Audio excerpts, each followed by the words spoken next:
भक्तामृतं विश्वजनानुमोदनम्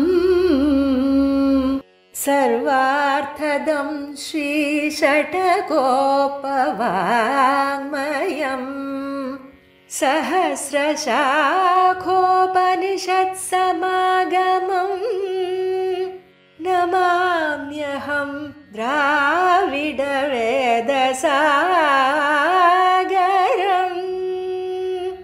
திருவழுதினாடென்னும் தென்குருகூரென்னும்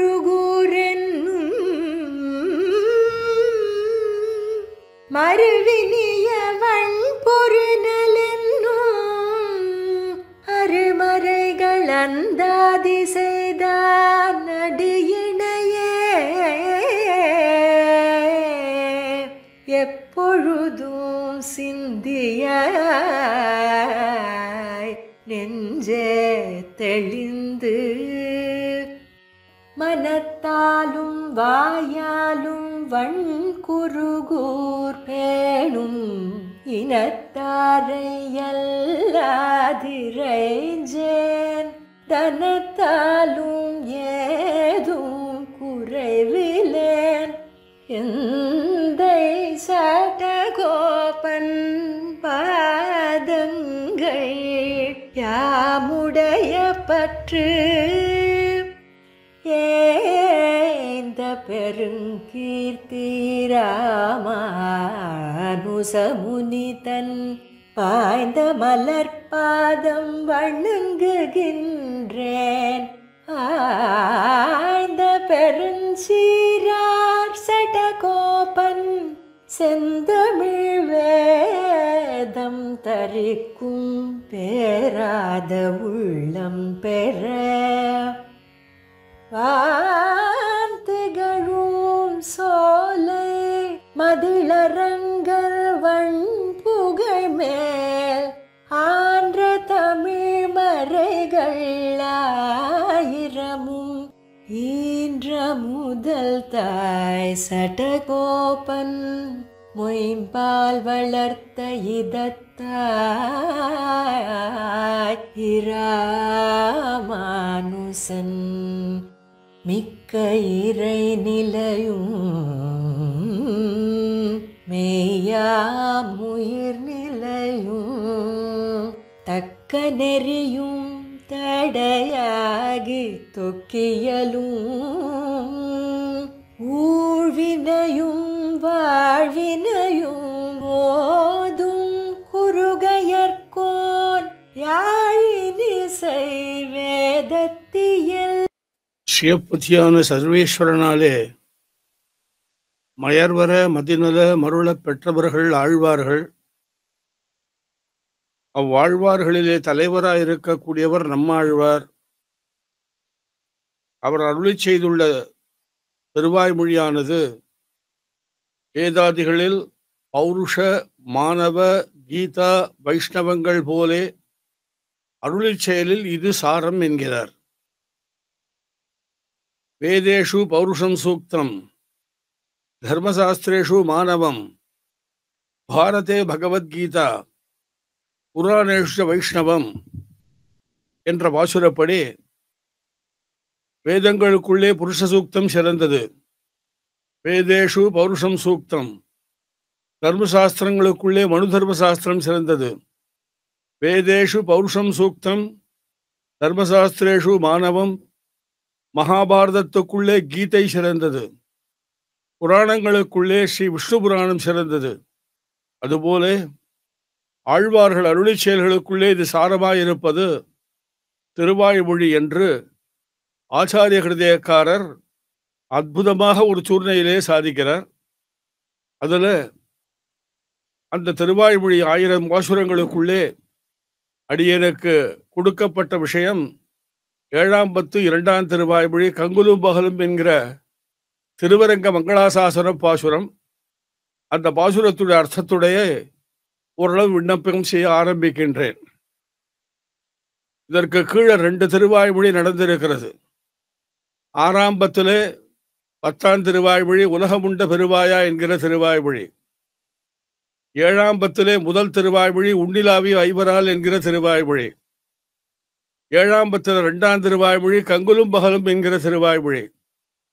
இந்த திருவாய்மொழிக்கு அரும்பதத்தில் ஒரு அழகான அர்த்தம், சம்பிரதாயத்தினோட அர்த்தத்தை ரொம்ப நன்றாக காட்டியிருக்கிறார் ஆத்தாஞ்சியர் சுவாமி. அதை முதலிலே சிறிது விண்ணப்பம் பண்ணுகின்றேன். 2 விதமான வியாக்கியானம், அதுல ஒரு வியாக்கியானத்தை மட்டும் இப்பொழுது சொல்றேன். முதல்ல, உலகமுண்ட பெருவாயா திருவாய்மொழி புகழொன்னில்லா அடியேன் என்று அருளி செய்தார். அந்த சரணாகதி பாசுரத்திலே திருமந்திரார்த்தம் சொல்லப்பட்டிருக்கிறது. துவயார்த்தத்தை சொல்லியிருந்தாலும் திருமந்திரார்த்தம் சொல்லப்பட்டிருக்கிறது என்று ஒரு அருமையான விஷயத்தை எடுத்து காட்டுகின்றார். அங்கே புகழொன்னில்லா அடியேன் என்கிறபடினால சரணாகதிக்கு முக்கியமாக இருக்க வேண்டியது ஆகிஞ்சன்யம், அனன்யார்க சேஷத்துவம். அது ரெண்டும் முக்கியம். அல்ல, அடியேன் என்று இருக்கிறபடினால பிரணவார்த்தம் சொல்லப்பட்டது. திருமந்திரத்திலே 3 பதங்கள் இருக்கின்றன. முதல் பதம் பிரணவம். அந்த பிரணவத்துக்கு பகவானுக்கு நாம் வேறு ஒருவனுக்கு அடிமை இல்லை என்பதைத்தான் உகாரம் தெரிவிக்கிறது. இந்த அடியேன் என்கிற சப்தத்தினாலே பிரணவார்த்தம் சொல்லப்பட்டது என்று காட்டினார். அதற்கு மேலே 7ஆம் பத்து முதல் திருவாய்மொழி உன்னிலாவி வைவரால் என்கிற திருவாய்மொழி. அந்த திருவாய்மொழியிலே தொண்டர் தொண்டர் தொண்டர் சடகோபன் என்று சொல்லியிருக்கிறபடியினால நமசப்தார்த்தம் நமஹா என்கிற சப்தத்தினுடைய அர்த்தத்தை தெரிவித்தார். அந்த திருமந்திரத்திலே 3ஆவது பதமாக இருக்கக்கூடியது நமோ நாராயணாய என்கிற பதம்.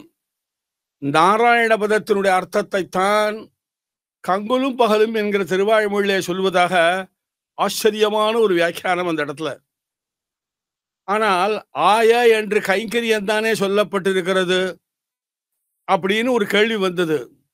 அந்த கைங்கரியம் யாருக்கு பண்ணுகின்றோம் என்றால், ஏன் பண்ணுகின்றோம், எப்படி பண்ணுகின்றோம் என்றால், பகவத் அனுபவ ஜனித பிரீத்திகாரித கைங்கரியம்.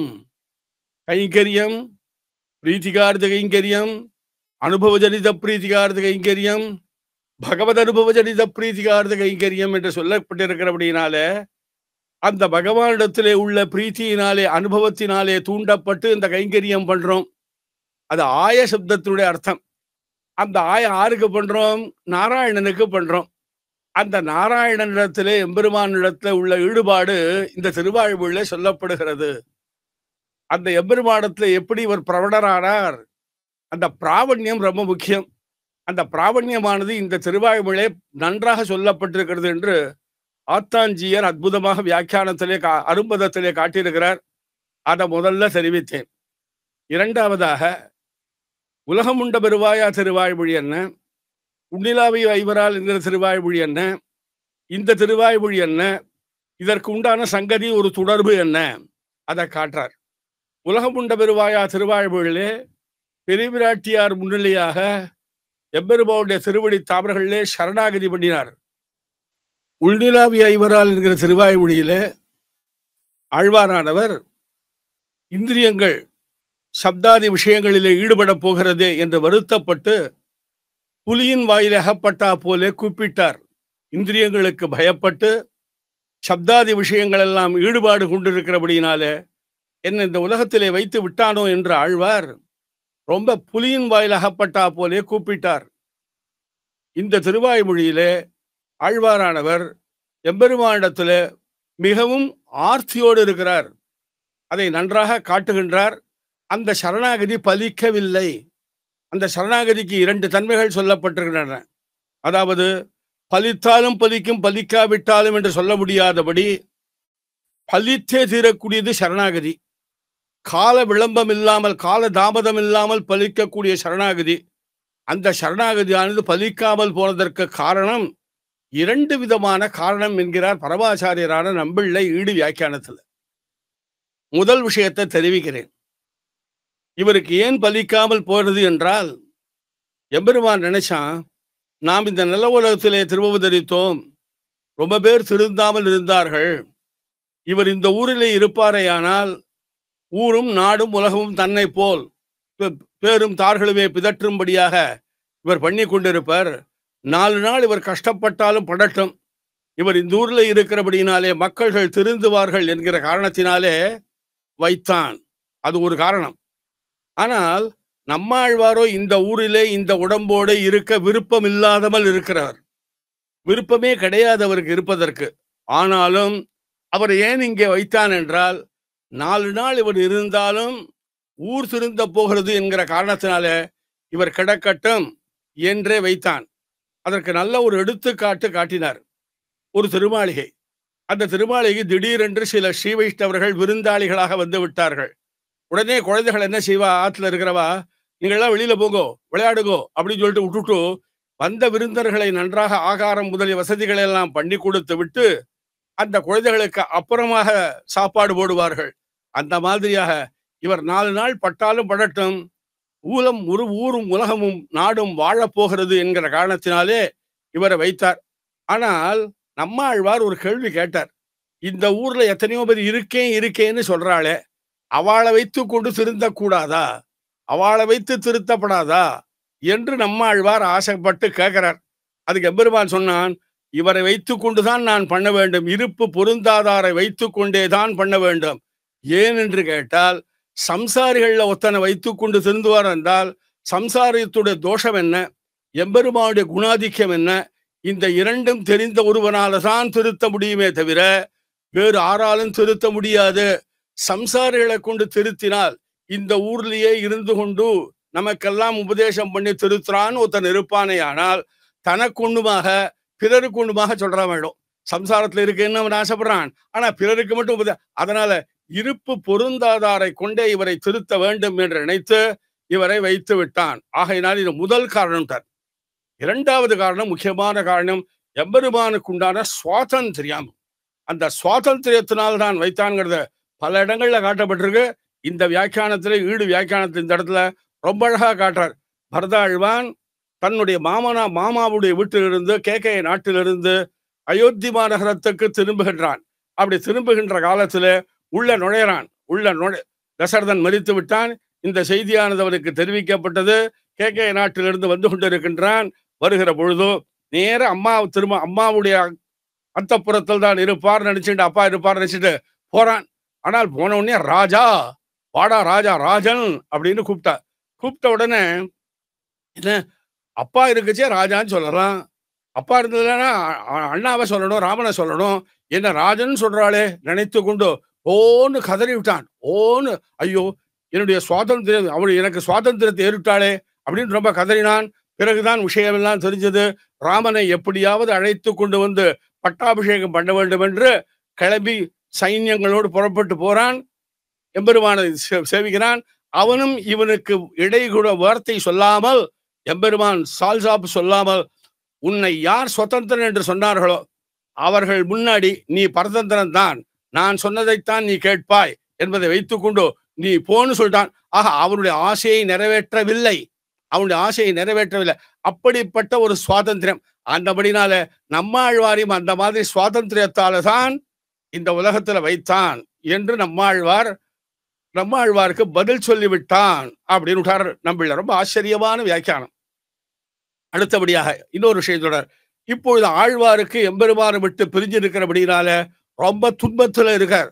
அந்த துன்பத்தில் இருக்கிற பொழுதோ தன்னுடைய பேச்சாக வராமல் தாய் பேச்சாக வருகிறது.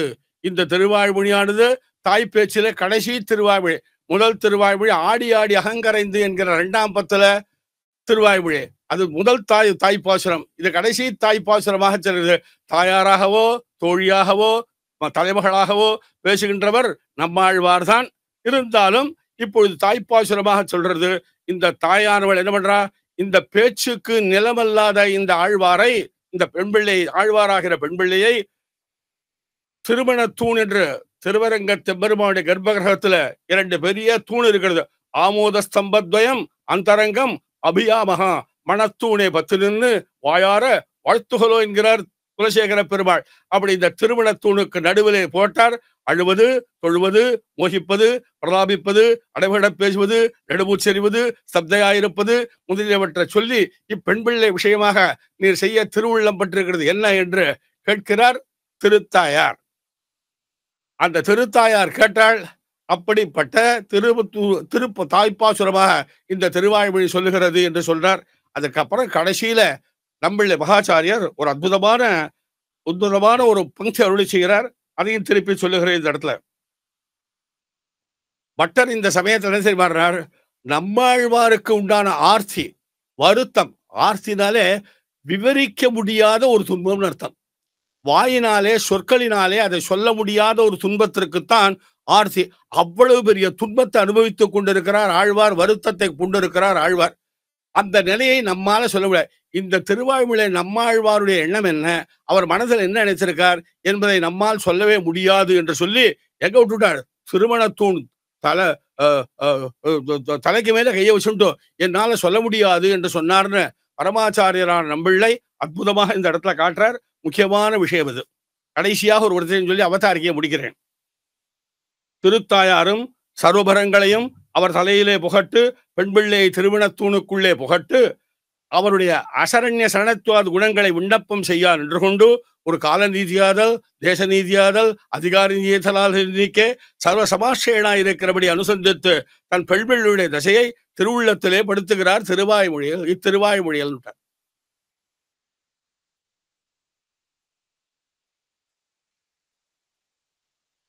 முதல் பாசுரம். கங்குலும் பகலும் கண்டுயிலறியாள், கண்ணநீர் கைகளால் இறைக்கும், சங்கு சக்கரங்கள் என்று கைகோப்பும், தாமரைக்கண் என்னே தளரும், எங்கனே தரிக்கேன் உண்ண விட்டென்னும் இருநிலங் கைதொழாவிருக்கும், செங்கையல் பாயுநீர் திருவரங்கத்தாய் இவள் சிறத்து என் செய்கின்னாயே அப்படின்னு முதல் பாசுரம். இந்த நம்மாழ்வாராகிற பெண்களுடைய நிலைமை இருக்கிறதே, அத வாயால சொல்ல முடியாது, பேச்சாலே பேச முடியாது. அப்படிப்பட்ட நிலைமையை சொல்லி இப்பெண் பிள்ளை விஷயமாக நீ என்ன செய்ய நினைத்திருக்கிறாய் அப்படின்னு தாயாரானவள் பெரிய பெருமாளை கேட்கிறார். கங்குலும் பகலும் கண்துயில் அறியாள். கங்குல் என்றால் இரவு என்று அர்த்தம், பகல் என்றால் பகல். ஒரு காலமானது இரண்டு விதமாக பிரிக்கப்பட்டிருக்கிறது, பகல் என்றும் இரவு என்றும். பகல் என்ன பண்றோம்? நம்ம கண் முன்னாடி இருக்கக்கூடிய விஷயங்களை எல்லாம் பார்த்துட்டு இருக்கோம். ராத்திரியில் என்ன பண்றோம்? அதனால ஓடி ஆடி சம்பாதிக்கிறோம். பகல் எல்லாம் ஓடி ஆடி சம்பாதிக்கலாம். இதுக்குன்னு பகல் ஏற்பட்டு இருக்கிறது. சாதாரண மக்களுக்கு பகல் இரவு என்று ஏன் ஏற்பட்டதுனாக, பகல்ல ஓடி ஆடி சம்பாதிக்கிறான், அந்த சம்பாதிச்சு வச்ச பணத்தை வைத்துக் கொண்டு ராத்திரியில இஷ்டபோதங்களை எல்லாம் அனுபவிக்கிறான். இதுக்குதான் பகல் இரவுன்னு ஏற்பட்டிருக்கிறது. ஆனா பகல்லையும் இவள் தூங்குறது கிடையாது, ராத்திரியிலையும் இவள் தூங்குறது கிடையாது. கங்குலும் பகலும் கண் துயில் அறியாள். கண் துயில் கொள்ளால்னு பாடல்ல, கண் துயில் அறியாள்னு போட்டிருக்காரு. இந்த கொள்ளால் என்கிறதுக்கும் அறியாள் என்பதற்கும் முக்கியமான வித்தியாசம் இருக்கிறது. என்னன்னு கேட்டார், எம்பெருமான் தூது விட்டான் ஹனுமனை, சீதை இடத்திலே தூது விட்டான்.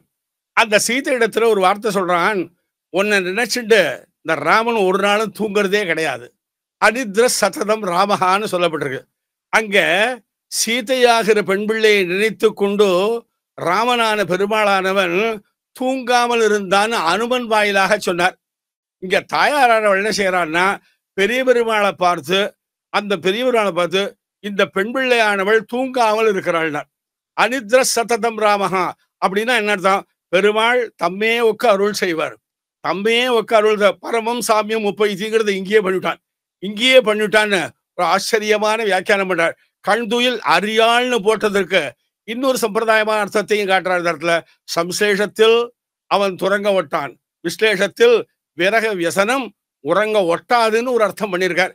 அதை விட இன்னும் முக்கியமான ஒரு அர்த்தம் இருக்கிறது, அதையும் சேர்த்து சொல்றேன் இந்த இடத்துல. இளைய பெருமாள் ராமனோடு சம்பிரதாயத்துல லக்ஷ்மணனை இளைய பெருமாள் பா, ராமனை பெருமாள் பா. சம்பிரதாயத்துல பெருமாள் இளைய பெருமாள் தான் வியாக்கியானத்துல வருவே தவிர, அல்ல சக்கரவர்த்தி திருமன் வருவே தவிர சாமன் வராது. ஆனால் தற்காலத்துல சொல்ல வேண்டி இருக்கிற அப்படின்னால ராமன் லக்ஷ்மணனே சொல்லி கொண்டு வருகிறேன். கோஷ்டியார் தவறாக நினைக்க வேண்டாம்.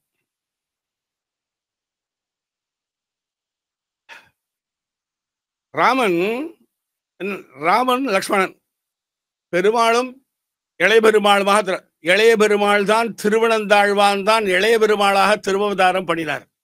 இளைய பெருமாளாக பரவதத்திற்கச்சு அவன் தூங்கினதே கிடையாது. ஆனால் இந்த நில உலகத்திலே ராமனோடு தம்பியாக வந்து அவதரித்திருக்கிறபடியினால இந்த இடத்துல அவனுக்கு மனிதனாக பிறந்தபடினால் தூக்கம் வந்தே இருக்கணும். ஆனால் ராமன் கஷ்டப்படுவதை பார்த்துவிட்டு அவன் தூங்காமலே இருந்தான். அவன் தூங்காம, அப்ப தூக்கத்தை அவன் விட்டான்னு சொல்லப்பட்டிருக்கிறது. தூக்கம் வந்தாலும் கூட அந்த தூக்கத்தை அவன் விட்டு விட்டான்னு தான் சொல்லப்பட்டிருக்கிறது, தவிர அவன் அறியான்னு சொல்லல. ஆனா இங்க அப்படி இல்லை. இவள் தூக்கம்னா என்னன்னே தெரியாதுட்டார். தூக்கம் என்பதே இவளுக்கு தெரியாது. கங்கூலும் பகலும் கொள்ளாள்னு பாசுரம் படாமல் அறியாள்னு பாசுரம் பாடுறதுக்கு அப்படி பாசுரம் படாத கங்கூலும் பகலும் கண்டுயில். அது காரணம் என்னன்னா, மூணாவது எங்கனே தரிக்கேன் உன்னை விட்டன்னு இருக்கு. அதனால மற்ற விஷயங்களை கொண்டு பொதுபோக்குறவர்கள் சில பேர் இருப்பா. சில பேர் சூதாடுவா, சில பேர் தூங்குவா, இப்படி எல்லாம் பொழுதுபோக்குவா. அந்த மாதிரி எல்லாம் நம்மாழ்வாரை அவன் வைக்கவே இல்லை. அதனால என்ன பண்ணார், தங்குலும் பகலும் கண் துயில் அறியாள், கங்குலும் பகலும் கண் துயில் அறியாள், எங்கனே தரிக்கேன் உன்னை விட்டென்னும், உன்னை விட்டுட்டு என்னால உயிர் வாழ முடியுமா என்று நம்மாழ்வார் சொல்லுகிறபடினாலே கண் துயில் அறியாள். கண்ணநீர் கைகளால் இறைக்கும். கள்ள தண்ணீர் தாரதாரியாக பெறுகிறோம். கடல் கொண்ட கண்ணீர், கடல் கொண்ட கண்ணீர் விட்டார். திருவிருத்தத்துல அந்த ஆழ்வாருடைய கண்ணில் எப்படி இருக்கானா, கடல்ல எவ்வளவு தீர்த்தம் இருக்கு, அதை அருவி மாதிரி பெரிய குட்டிட்டு இருந்தா அந்த தண்ணியை போக முடியுமா? கடல் கொண்ட கண்ணீர்னு சொல்லுகிறபடினால அந்த தண்ணீரானது அப்படியே வந்துட்டு இருக்கு. அந்த மாதிரி இருக்கு. அந்த கண்களும் பகலும் கண்துயில் அறியாள் கண்ணநீர் கைகளால் இறைக்கும். கைகளால இறைச்சிட்டு இருக்கா இந்த தண்ணி கண்ணீரை எடுத்து கைகளால் இறக்குறா. அதுக்கு ஒரு நல்ல எடுத்துக்காட்டு காட்டினார். கோகுல்னு ஒரு மரம் இருக்கு. அந்த கோகுல் என்கிற மரத்துல ஒரு இலை இருக்குமாம். அந்த இலை இடைனா இவ்வளோடு சின்ன இலை. இது அந்த சின்ன இலை, அந்த சின்ன இலையை கொண்டு அந்த தண்ணியை ஒத்த பண்ணுவானா? அந்த மாதிரி இவளுக்கு கடல் கொண்ட கண்ணீர், கடல்ல எவ்வளவு தீர்த்தம் இருக்கோ அந்த மாதிரி தீர்த்தம் கண்ணுல இருக்கு. அந்த தண்ணீரை கைகளாலே இறக்க என்ன சாகசமான காரியத்தை பண்றாள், என்ன சாகசமான காரியத்தை பண்றாள்னு தாய் தன்னுடைய மகளை பத்தி சொல்றாள். கங்குலும் பகலும் கண்துயில் அறியாள் கண்ணநீர் கைகளால் இறைக்கும். உடனே பார்த்தாள் அந்த எம்பெருமான் கண்களை இறைச்சிட்டே இருக்கா. அப்படி கண்ணை திறந்து பார்த்தா எம்பெருமான் ஒருவேளை வருவானே, ஆனால் அவனை முதல்ல இருந்து பார்க்கணும்னு சொல்லிட்டு சங்கு சக்கரங்கள் என்ன கைகூப்பும், சங்கு சக்கரங்கள் என்ன கைகூப்பும்னர். இந்த சங்கு சக்கரங்களை கைகூப்புன்னு எல்லாரும் என்ன நினைச்சிட்டு இருப்பா, கைகூப்பு. சுவாமி ஆச்சாரியன் அற்புதமா ஒரு அர்த்தம் சாதிப்பார். அந்த இடத்துல ஒரு எக்ஸாம்பிள் நல்லா காட்டியிருக்காரு, ஒரு எடுத்துக்காட்டு காட்டப்பட்டிருக்காரு. ஒரு நல்ல தீர்த்த தாகம், அந்த தீர்த்த தாகம் எடுத்தவன் எந்த தெரியுமா செய்வன்னா, வாயால பேசவன் நாக்க வறண்டு போச்சு, நாக்குல தீர்த்தமே இல்லை, தண்ணியே இல்லை. அப்படி இருக்க சரி இப்படி கையை காமிச்சுவான். தீர்த்தவனு இப்படிதான் காட்டுவான். அந்த மாதிரி எடுத்துக்காட்டு காட்டுற. சங்கு சக்கரன்னு கைகூப்பினோன்னு அஞ்சலி பண்றான்னு சொல்ற. ஆனா அஸ்மத் சுவாமி செய்வார், இப்படி கையை வச்சு காமிச்சார். சங்கு சக்கரங்கள்ன்னு கைகூப்பம். உடனே சொன்னார், அந்த எம்பெருமான் வந்தால் பார்க்க வேண்டும் சொல்லிட்டு தாமரை கண் என்னே தளரும், தாமரை கண் என்னே தளரும். அந்த கண்ணானது எது வரலும் வந்திருக்கிறார், ஆழ்வார்கள் வரையிலும் வந்திருக்கிறார். ஆழ்வார்னாரு, ஆழ்வார்கள் இல்ல, சங்கு சக்கரங்கள் தான் ஆழ்வார்கள். அந்த சொல்ல போனா பெரிய பெருமாளுடைய கண்களை பராசர பெற்ற கிருப்பையா பரையா கரிஷ்யமானே சகல அங்கங்கில சர்வதோட்சி நேத்திரே பிரதமம் சர்வசி சபாஸ்திரநாதே இது தர்கியேட விதந்தி ரங்க நேத்துங்கிறார் பராசர பெற்றார். அந்த திருக்கண்கள் ஆனது எதுவரில் வருது, ஆழ்வார்கள் வரல வருதுன்னா திருச்சக், இந்த வலதுகள் இடதுகள், வலக்கை ஆழி இடக்கை சங்கம், அது வரல வந்துட்டு இருக்கான். அப்படி தாமரை கண் என்னே தளரும், தாமரை கண்ணுன்னு சொல்லிட்டார். ஆகையினால அந்த எடுத்துக்காட்டு மூலமா தெரிஞ்சபடினால வாயால பேச முடியல இவரால. நம்மாழ்வாராக பெண் பிள்ளையினாலே பேச முடியவில்லை. அதை ஒரு அஞ்சலியினாலே காட்டுகிறாள். அஞ்சலின்னு எழுதியிருக்கார். அஸ்மத் சுவாமி சாதிக்கிற அர்த்தத்தையும் சொல்லிட்டு அதுக்கப்புறம் பார்த்தார், நடுவே உன் தாமரை கண் என்னே தளரும். முதல்ல எம்பெருமான் கட்டாட்சித்ததே தன்னுடைய கண்களை தான். நல்ல அதுக்கு ஒரு எக்ஸாம்பிள் நல்லா காட்டுறார். ஒரு வயல் இருக்கு, அந்த வயல்ல ஒரு வயல், அந்த வயல்ல தண்ணீரே இல்லைன்னாக்க வயல்ல போட்ட பயிரானது விளையாது. அந்த மாதிரி முதல்ல எம்பெருமான் கட்டாட்சிச்சது என்னன்னா, நல்ல மழை பெஞ்சால்தான் இந்த வயல்ல இருக்கிற அந்த பயிரானது மழை பெஞ்சால்தான் உயிர் பெற்று எழுந்து நல்லா விளைச்சல் காணும். அந்த மாதிரியா முதல்ல கட்டாட்சிச்சான் எம்பெருமான் தாமரை கண்களினாலதான் ஆழ்வாருக்கு. அந்த ஆழ்வார் சொல்றார் இந்த இடத்துல, தாமரை கண்ணே தளரும், தாமரை கண்களால் நோக்காயின்னு சொல்ல வேணும். அது சொல்ல வரல இருக்கு. தாமரை கண்களால் நோக்க பண்ட நாளால் என் திருவள்ளும் பங்கேத்தால் திருவள்ளும் கொண்டு தாமரை கண்களால் நோக்காய்னு சொல்ற. அந்த இடத்துல ஒரு ஐதியம் இருக்குது. நோக்காய் நோக்காய் நோக்காய்னு ஒரு அரேர் சுவாமி பாடினாராம். உடனே நல்லா பாட்டை கொடுத்துருக்கான், நல்லா உடம்ப கொடுத்துருக்கான், நல்ல குரலை கொடுத்துருக்கான், நல்ல வம்சத்துல பிறக்க வச்சிருக்கான், இப்படி ஏண்டா கத்துற அப்படின்னு உடனே சொன்னாருன்னு அந்த இடத்துல ஒரு ஐதிகமான எடுக்கப்பட்டிருக்கிறது. இருக்கா சொல்ல வர, அப்படி சொல்லணும்னு நினைச்சார். தாமரை கண் என்னே தளர்ந்து விட்டாள் ஆழ்வார். தாமரை கண்ணீர் எங்கனே தரிக்கேன் உன்னை விட்டென்னும் இருநிலம் கைதொழாவிருக்கும். இருநிலம் மகா பிருத்திவின்னு அர்த்தம். 2 நிலம் இல்ல, மகா பிருத்திவி. இருன்னா மகான்னு அர்த்தம். பெரிய பிருத்திவி இருக்கே, இந்த உலகம் இருக்கிறதே.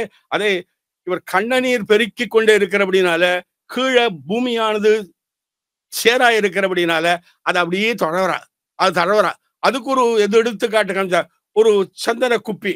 அந்த சந்தன குப்பியில நிறைய சந்தனம் இருக்கு. அதை கையால பிசிறா. இந்த கையால இப்படி இப்படி இப்படி இந்த கையால பிசிறா.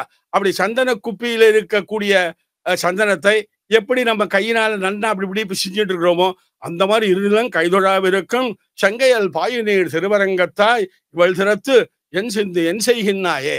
இந்த பெண் பிள்ளை விஷயமாக என்ன செய்கிறாய்? ஒரு அழகான அர்த்தம் காட்டுறார். இந்த ஜலத்துக்கு நாரம்னு பேரு. நரம் நரகா, அது விக்கிரவாக்கியெல்லாம் சொல்ல விரும்பல. ஜலத்துக்கு நாரன்னு பேரு. நாரத்தை பத்தினது மீன். அது ஒரு நாரம், இது ஒரு நாரம். மீனும் ஒரு நாரம், இதுவும் ஒரு நாரம். இந்த நாரத்தை பத்தினது வாழ்ந்துடுத்தோ. நாராயணன் பேர் வச்சுட்டு இருக்கே பெரியவாளே, உன்னை பத்தின இவள் வாழவில்லையே வாழவில்லையேன்னார். லக்ஷ்மணனே ஒரு இடத்துல சாதுகிறான். நச்ச சீதா துவயா ஹீனா நச்சாஹமபி ராகவ முகூர்த்தமபி ஜீவாவோ ஜலான்மத்ஸே இவ உத்ருதவ் அப்படிங்கிறார். சீதை உன்னை விட்டு பிரிஞ்சிருப்பாளா? சீதை உன்னை விட்டு பிரிஞ்சிருப்பாளா? நான் உன்னை விட்டு பிரிய மாட்டேன். சீதை திருஷ்டாந்தமுங்க. சீதை உன்னை விட்டு எப்படி பிரிந்திருக்க மாட்டாளோ அத மாதிரி நான் உன்கிட்ட பிரிந்திருக்க மாட்டேன். அதுக்கு ஒரு எடுத்துக்காட்டை காட்டினார். ஜலத்துல ஒரு மீன் இருக்கு. அந்த மீனானதை தூக்கி கரையில போட்டுட்டான். அது அப்படியே கரையில போட்டு, அது அப்படியே தண்ணி துள்ளிட்டு இருந்தது. கரையில வந்து விழுந்துருச்சு. கரையில வந்து விழுந்த பிற்பாடு அது அப்படியே துடிச்சுட்டு இருக்கும். அப்படி ஜம்ப் பண்ணிட்டே இருக்கும். ஜம்ப் பண்ணுவோம். ஏன்டான்னா அது மேல உள்ள நீர் பசை இருக்கிறது, தண்ணீர் பசை இருக்கிறதே, அது வரலும் அது குதிச்சுட்டே இருக்கும். ஏன் குதிக்கிறதுனா அப்படியே குதிச்சுட்டு இருக்க தொகடீர்னு தண்ணியில விழுந்துடலாமான்னு குதிச்சுட்டு இருக்கும். அந்த மாதிரி நான் உன்னை விட்டு பிரிஞ்சிருக்க மாட்டேன், நீ வராத என்னோட கூடன்னா. குகனோடு சேர்ந்திருக்கிற காலத்தான் கங்கை கரையில இந்த வசனம் இது.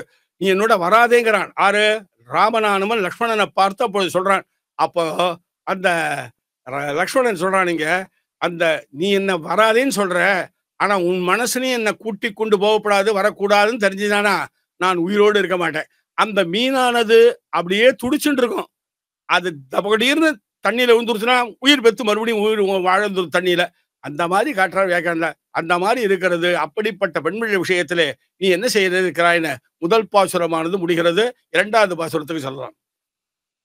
என் செய்கின்னா என் தாமரை கண்ணா என்னும் கண்ணீர் மல்கவிருக்கம் என் செய்கை நெருநீர் திருவரங்கத்தா என்னும் வெவ்வுயிர் துயிர்கும் முன் செய்த வினையை முகப்படா என்னும் முகில் வண்ணா தகுவதோ என்னும் தகவிதோ என்னும் உன் செய்தி உலகம் உண்டு விழுந்தளந்தாய் எங்கோ முடிகின்றது இவற்கைன்னு 2வது பாசுரம். இந்த பெண்களுடைய நிலை இருக்கிறது என்ன ஆபொறுது அப்படின்னு கேட்கிறார். இந்த தாயார் அளவில் இந்த பாசுரத்துல அவதாரிக்க வச்சிருக்காரு. இதுக்கு என் செய்கின்னா என் தாமரை கண்ணா என்னும் என் தாமரை கண்ணா என் செய்கின்னா என்னும்னு திருப்பிக்கணும். அதை முதல் பாசுரத்துல தாமரை கண்ணான்னு தாமரை கண்ணனே தளரும்னு தாயா சொன்னாடுது. இந்த பாசுரத்துல பெண் பிள்ளையே சொல்றாள். என் செய் போன பாசுரத் ரொம்ப வியாக்கியானம் எல்லாம் ஜாகிரதையா அப்படிக்கணும். என் செய்கின்னா என் தாமரை கண்ணாங்கிறதுல என் தாமரை கண்ணா என் தாமரை கண்ணா என் செய்கின்னா என்னும் அப்படின்னு கேட்கிறார் இந்த பாசுரத்துல. அப்படின்னா அவ்வளவு ஆர்த்தி. அதே வார்த்தையை பெண் பிள்ளை தாயார் சொன்ன வார்த்தையை பெண் பிள்ளை இந்த இடத்துல சொல்றாள். அதுதான் கொஞ்ச நாளைக்கு முன்னாடியே சொன்ன அந்த எக்ஸாம்பிள் இங்கதான் சொல்றாங்க. ஒரு நீர்ச்சாவியானது பயிருக்கு ஒரு பாட்டம் மழை விழுந்தால் எப்படி இருக்குமோ அந்த மாதிரி தாமரை கண்களாலே எம்பெருமான் நோக்கினான். தாமரை கண்ணே தளரும் என்று சொன்னார். தாமரை கண்ணே தளரும் எங்க என் செய்கேன் எரிநீர் திருவரங்கத்தாய் அப்படின்னா தாமரை கண் என்ன முதல்ல தாமரை கண்ணால நோக்கினான் எம்பெருமான். கடாட்சிச்சான். கடாட்சிச்ச பிற்பாடு அதையே ஆழ்வார் நினைத்து கொண்டிருந்தார். அதனால கண்ணாலே நோக்கினான். கண்ணாலே நோக்கின உடம்பாலே அணைவான் என்கிற வரையிலும் அந்த வியாக்கியானம் போயிடுதாங்க. எம்பெருமான் ஆழ்வாரை நன்றாக அணையவான் என்கிற வரையிலும் அந்த இடத்துல வியாக்கியானம் பண்ணிவிட்டு அதுக்கப்புறம் சொல்றாருங்க என் செய்கேன் எரிநீர் திருவரங்கத்தாய் என்னும். நான் ரொம்ப பொண்ணு தாபத்துல கஷ்டப்படுறா. அவ்வளவு உஷ்ணம் உடம்புல அவளுக்கு. இவளை கொண்டு திருக்காவில அலையா தண்ணி போயிட்டு இருக்கு. அந்த காலத்துல தண்ணீர் என்ன அப்பெல்லாம் டேம் எல்லாம் கிடையாது. ஆனால் தண்ணீர் அதிகமாக திருக்காவிரி 2 திருக்காவிரி வட திருக்காவிரி திருக்காவிரியில் தீர்த்தம் போயிட்டு இருக்கு. அந்த இடத்துல அலையோடு கூடியிருக்கக்கூடிய திருக்காவிலே என்னை கொண்டு போடுங்கோ, அப்பதான் என் மேல இருக்கிற தாபம் போருன்னார். நம்மள ஒரு கேள்வி கேட்டுட்டாருங்க. ஆழ்வார் தெரியல நம்ம ஆழ்வார் இருக்க. ஆழ்வார்நதி பக்கத்துல திருப்புருநல் என்று சொல்லக்கூடிய தாமிரபரணி நதியானது ஓடுது. அங்கேயே போடப்படாது. அங்கிருந்து திருவரங்கத்துல எரிநீர் திருவரங்கத்தாய்ன்னு சொல்லணும். எரிநீர் திருவரங்கத்தாய்ன்னு ஏன் சொல்லணும் அப்படின்னு ஒரு கேள்வியை கேட்டுட்டார் பரமாச்சாரியரான் நம்பிள்ளை. அதுக்கு பதில் சொன்னார். நம்பிள்ளையே அந்த இடத்த காட்டுறார். ஆழ்வாருக்கு ஏகப்பட்ட தாபம், உடம்பு பூரா உஷ்ணமா இருக்கு. அந்த உஷ்ணத்தோட அங்க போட்டா அந்த தண்ணியும் கொதிக்குமே தவிர அது குளிர்ச்சியா இருக்காது. அதனால திருவரங்கத்துல இருந்து ஒரு ரசகரமான வியாக்கியானம் பண்ணி காட்டுறார். எங்கனே தரிக்கே நுண்ணவிட்டு எரிநீர் திருவரங்கத்தா என்னும் வெவ்வுயிர்த்து உருகும். அப்படியே அக்னி போல உருகிறது, ஆன்மாவானது உருகிறது, வெவ்வுயிர்த்து உருகும். எங்கனே தரிக்கேன் வெவ்வுயிர்த்துருகம் வெவ்வுயிர்த்துருகம். முன் செய்த வினையே முகப்படா என்னும் முகில்வண்ணா தகுவதோ என்னும். தகுவிதோன்னு ஒரு பாதம், தகவதோன்னு வரும். முன் செய்த வினைட்டார். நான் ஏதாவது பாபம் பண்ணி இருந்தால் அது முன்னாடி இருக்கட்டும், இதான் அர்த்தம். முன் செய்த வினையே முகப்படா என்னும் முகில்வண்ணா தகுவதோ. தகுவதோங்கிறது தமிழுக்கு அர்த்தம் என்னன்னா சேருமோ, பொருந்துமோ அப்படின்னு. நான் செய்த பாபமானது என்னிடத்துல முன்னாடி, அதனால்தான் எம்பெருமான் சேவை சாதிக்கலை அப்படின்னு நினைச்சுட்டான்னா பரவாயில்ல. ஆனால் அந்த முன் செய்த வினையோ தகுவதோங்கிறதுக்கு இல்ல, தகவிதோன்னும் போடலாம். தகவுனாக்க கிருப்பைன்னு அர்த்தம். தகவுன்னா கிருபை. தத்துவம் தகவு. திருப்பாவையில தத்துவம் தகவுன்னா கிருப்பை இல்லைன்னு அர்த்தம். தகவுன்னா கிருப்பைன்னு அர்த்தம். கிருப்பை இல்லை. இந்த இடத்துல ஆச்சரியமான ஒரு வியாக்கியானம் பண்றார். அதை கொஞ்சம் விவரித்து சொல்றேன். நாம செய்திருக்கிற பாபமானது முன்னே நிற்கட்டும். நான் பாபம் பண்ணியிருக்கேன், நம்பாழ்வார் சொல்றார், நான் பாபம் பண்ணியிருக்கேன், அதனால்தான் எம்பெருமான் சேவை சாதிக்கல, அதை முன்னாடியே சொல்லட்டுமே அப்படின்னு சொன்னால், நான் பாபம், இந்த பாபம் என்பதானது அச்சித்து, அது அறிவற்றது. செய்தவன் மறந்து விடுறான். நாம இப்போ ஒரு பாபம் பண்றோம், ஆனால் பலன் உடனே கிடைக்காது, பின்னாடிதான் கிடைக்கும். அந்த பின்னாடி கிடைக்கக்கூடிய பாபத்தினுடைய பலனை எப்படியெல்லாம் பலன் தருதுங்கிறத பலவிதமான கருத்துக்கள் சொல்லப்பட்டிருக்கின்றன சாஸ்திரத்துல. அதுல நையாயிக்க மதம்னு ஒரு மதம், அவன்லாம் சொல்றா அபூர்வம்னு ஒண்ணு இருக்குது, இந்த அபூர்வம் தான் மறந்துடான். நம்ம ஆச்சாரிய நீ சொல்றதே அபூர்வமா இருக்கே, நீ சொல்றதே அபூர்வமா இருக்கேன்னுட்டா நம்ம ஆச்சாரிய ஆளாரும். ஆனால் மீமாம்சகர்கள் சொல்றா அதிர்ஷ்டம்னு ஒண்ணு இருக்குது, இந்த அதிர்ஷ்டம் தான் பின்னாடி பலத்தை தருதுன்னார். அதற்கு நம்முடைய வேதாந்தத்துல எப்படி சொல்லப்படுதுன்னா, இவன் பல செய்தவன் கர்த்தா பாபம் பண்ணதையும் மறந்துடுறான். பாபம் என்பதாவது அச்சித்து, அந்த அச்சித்தே பலனை தருமானா தரவே தராது, பலனை தராது.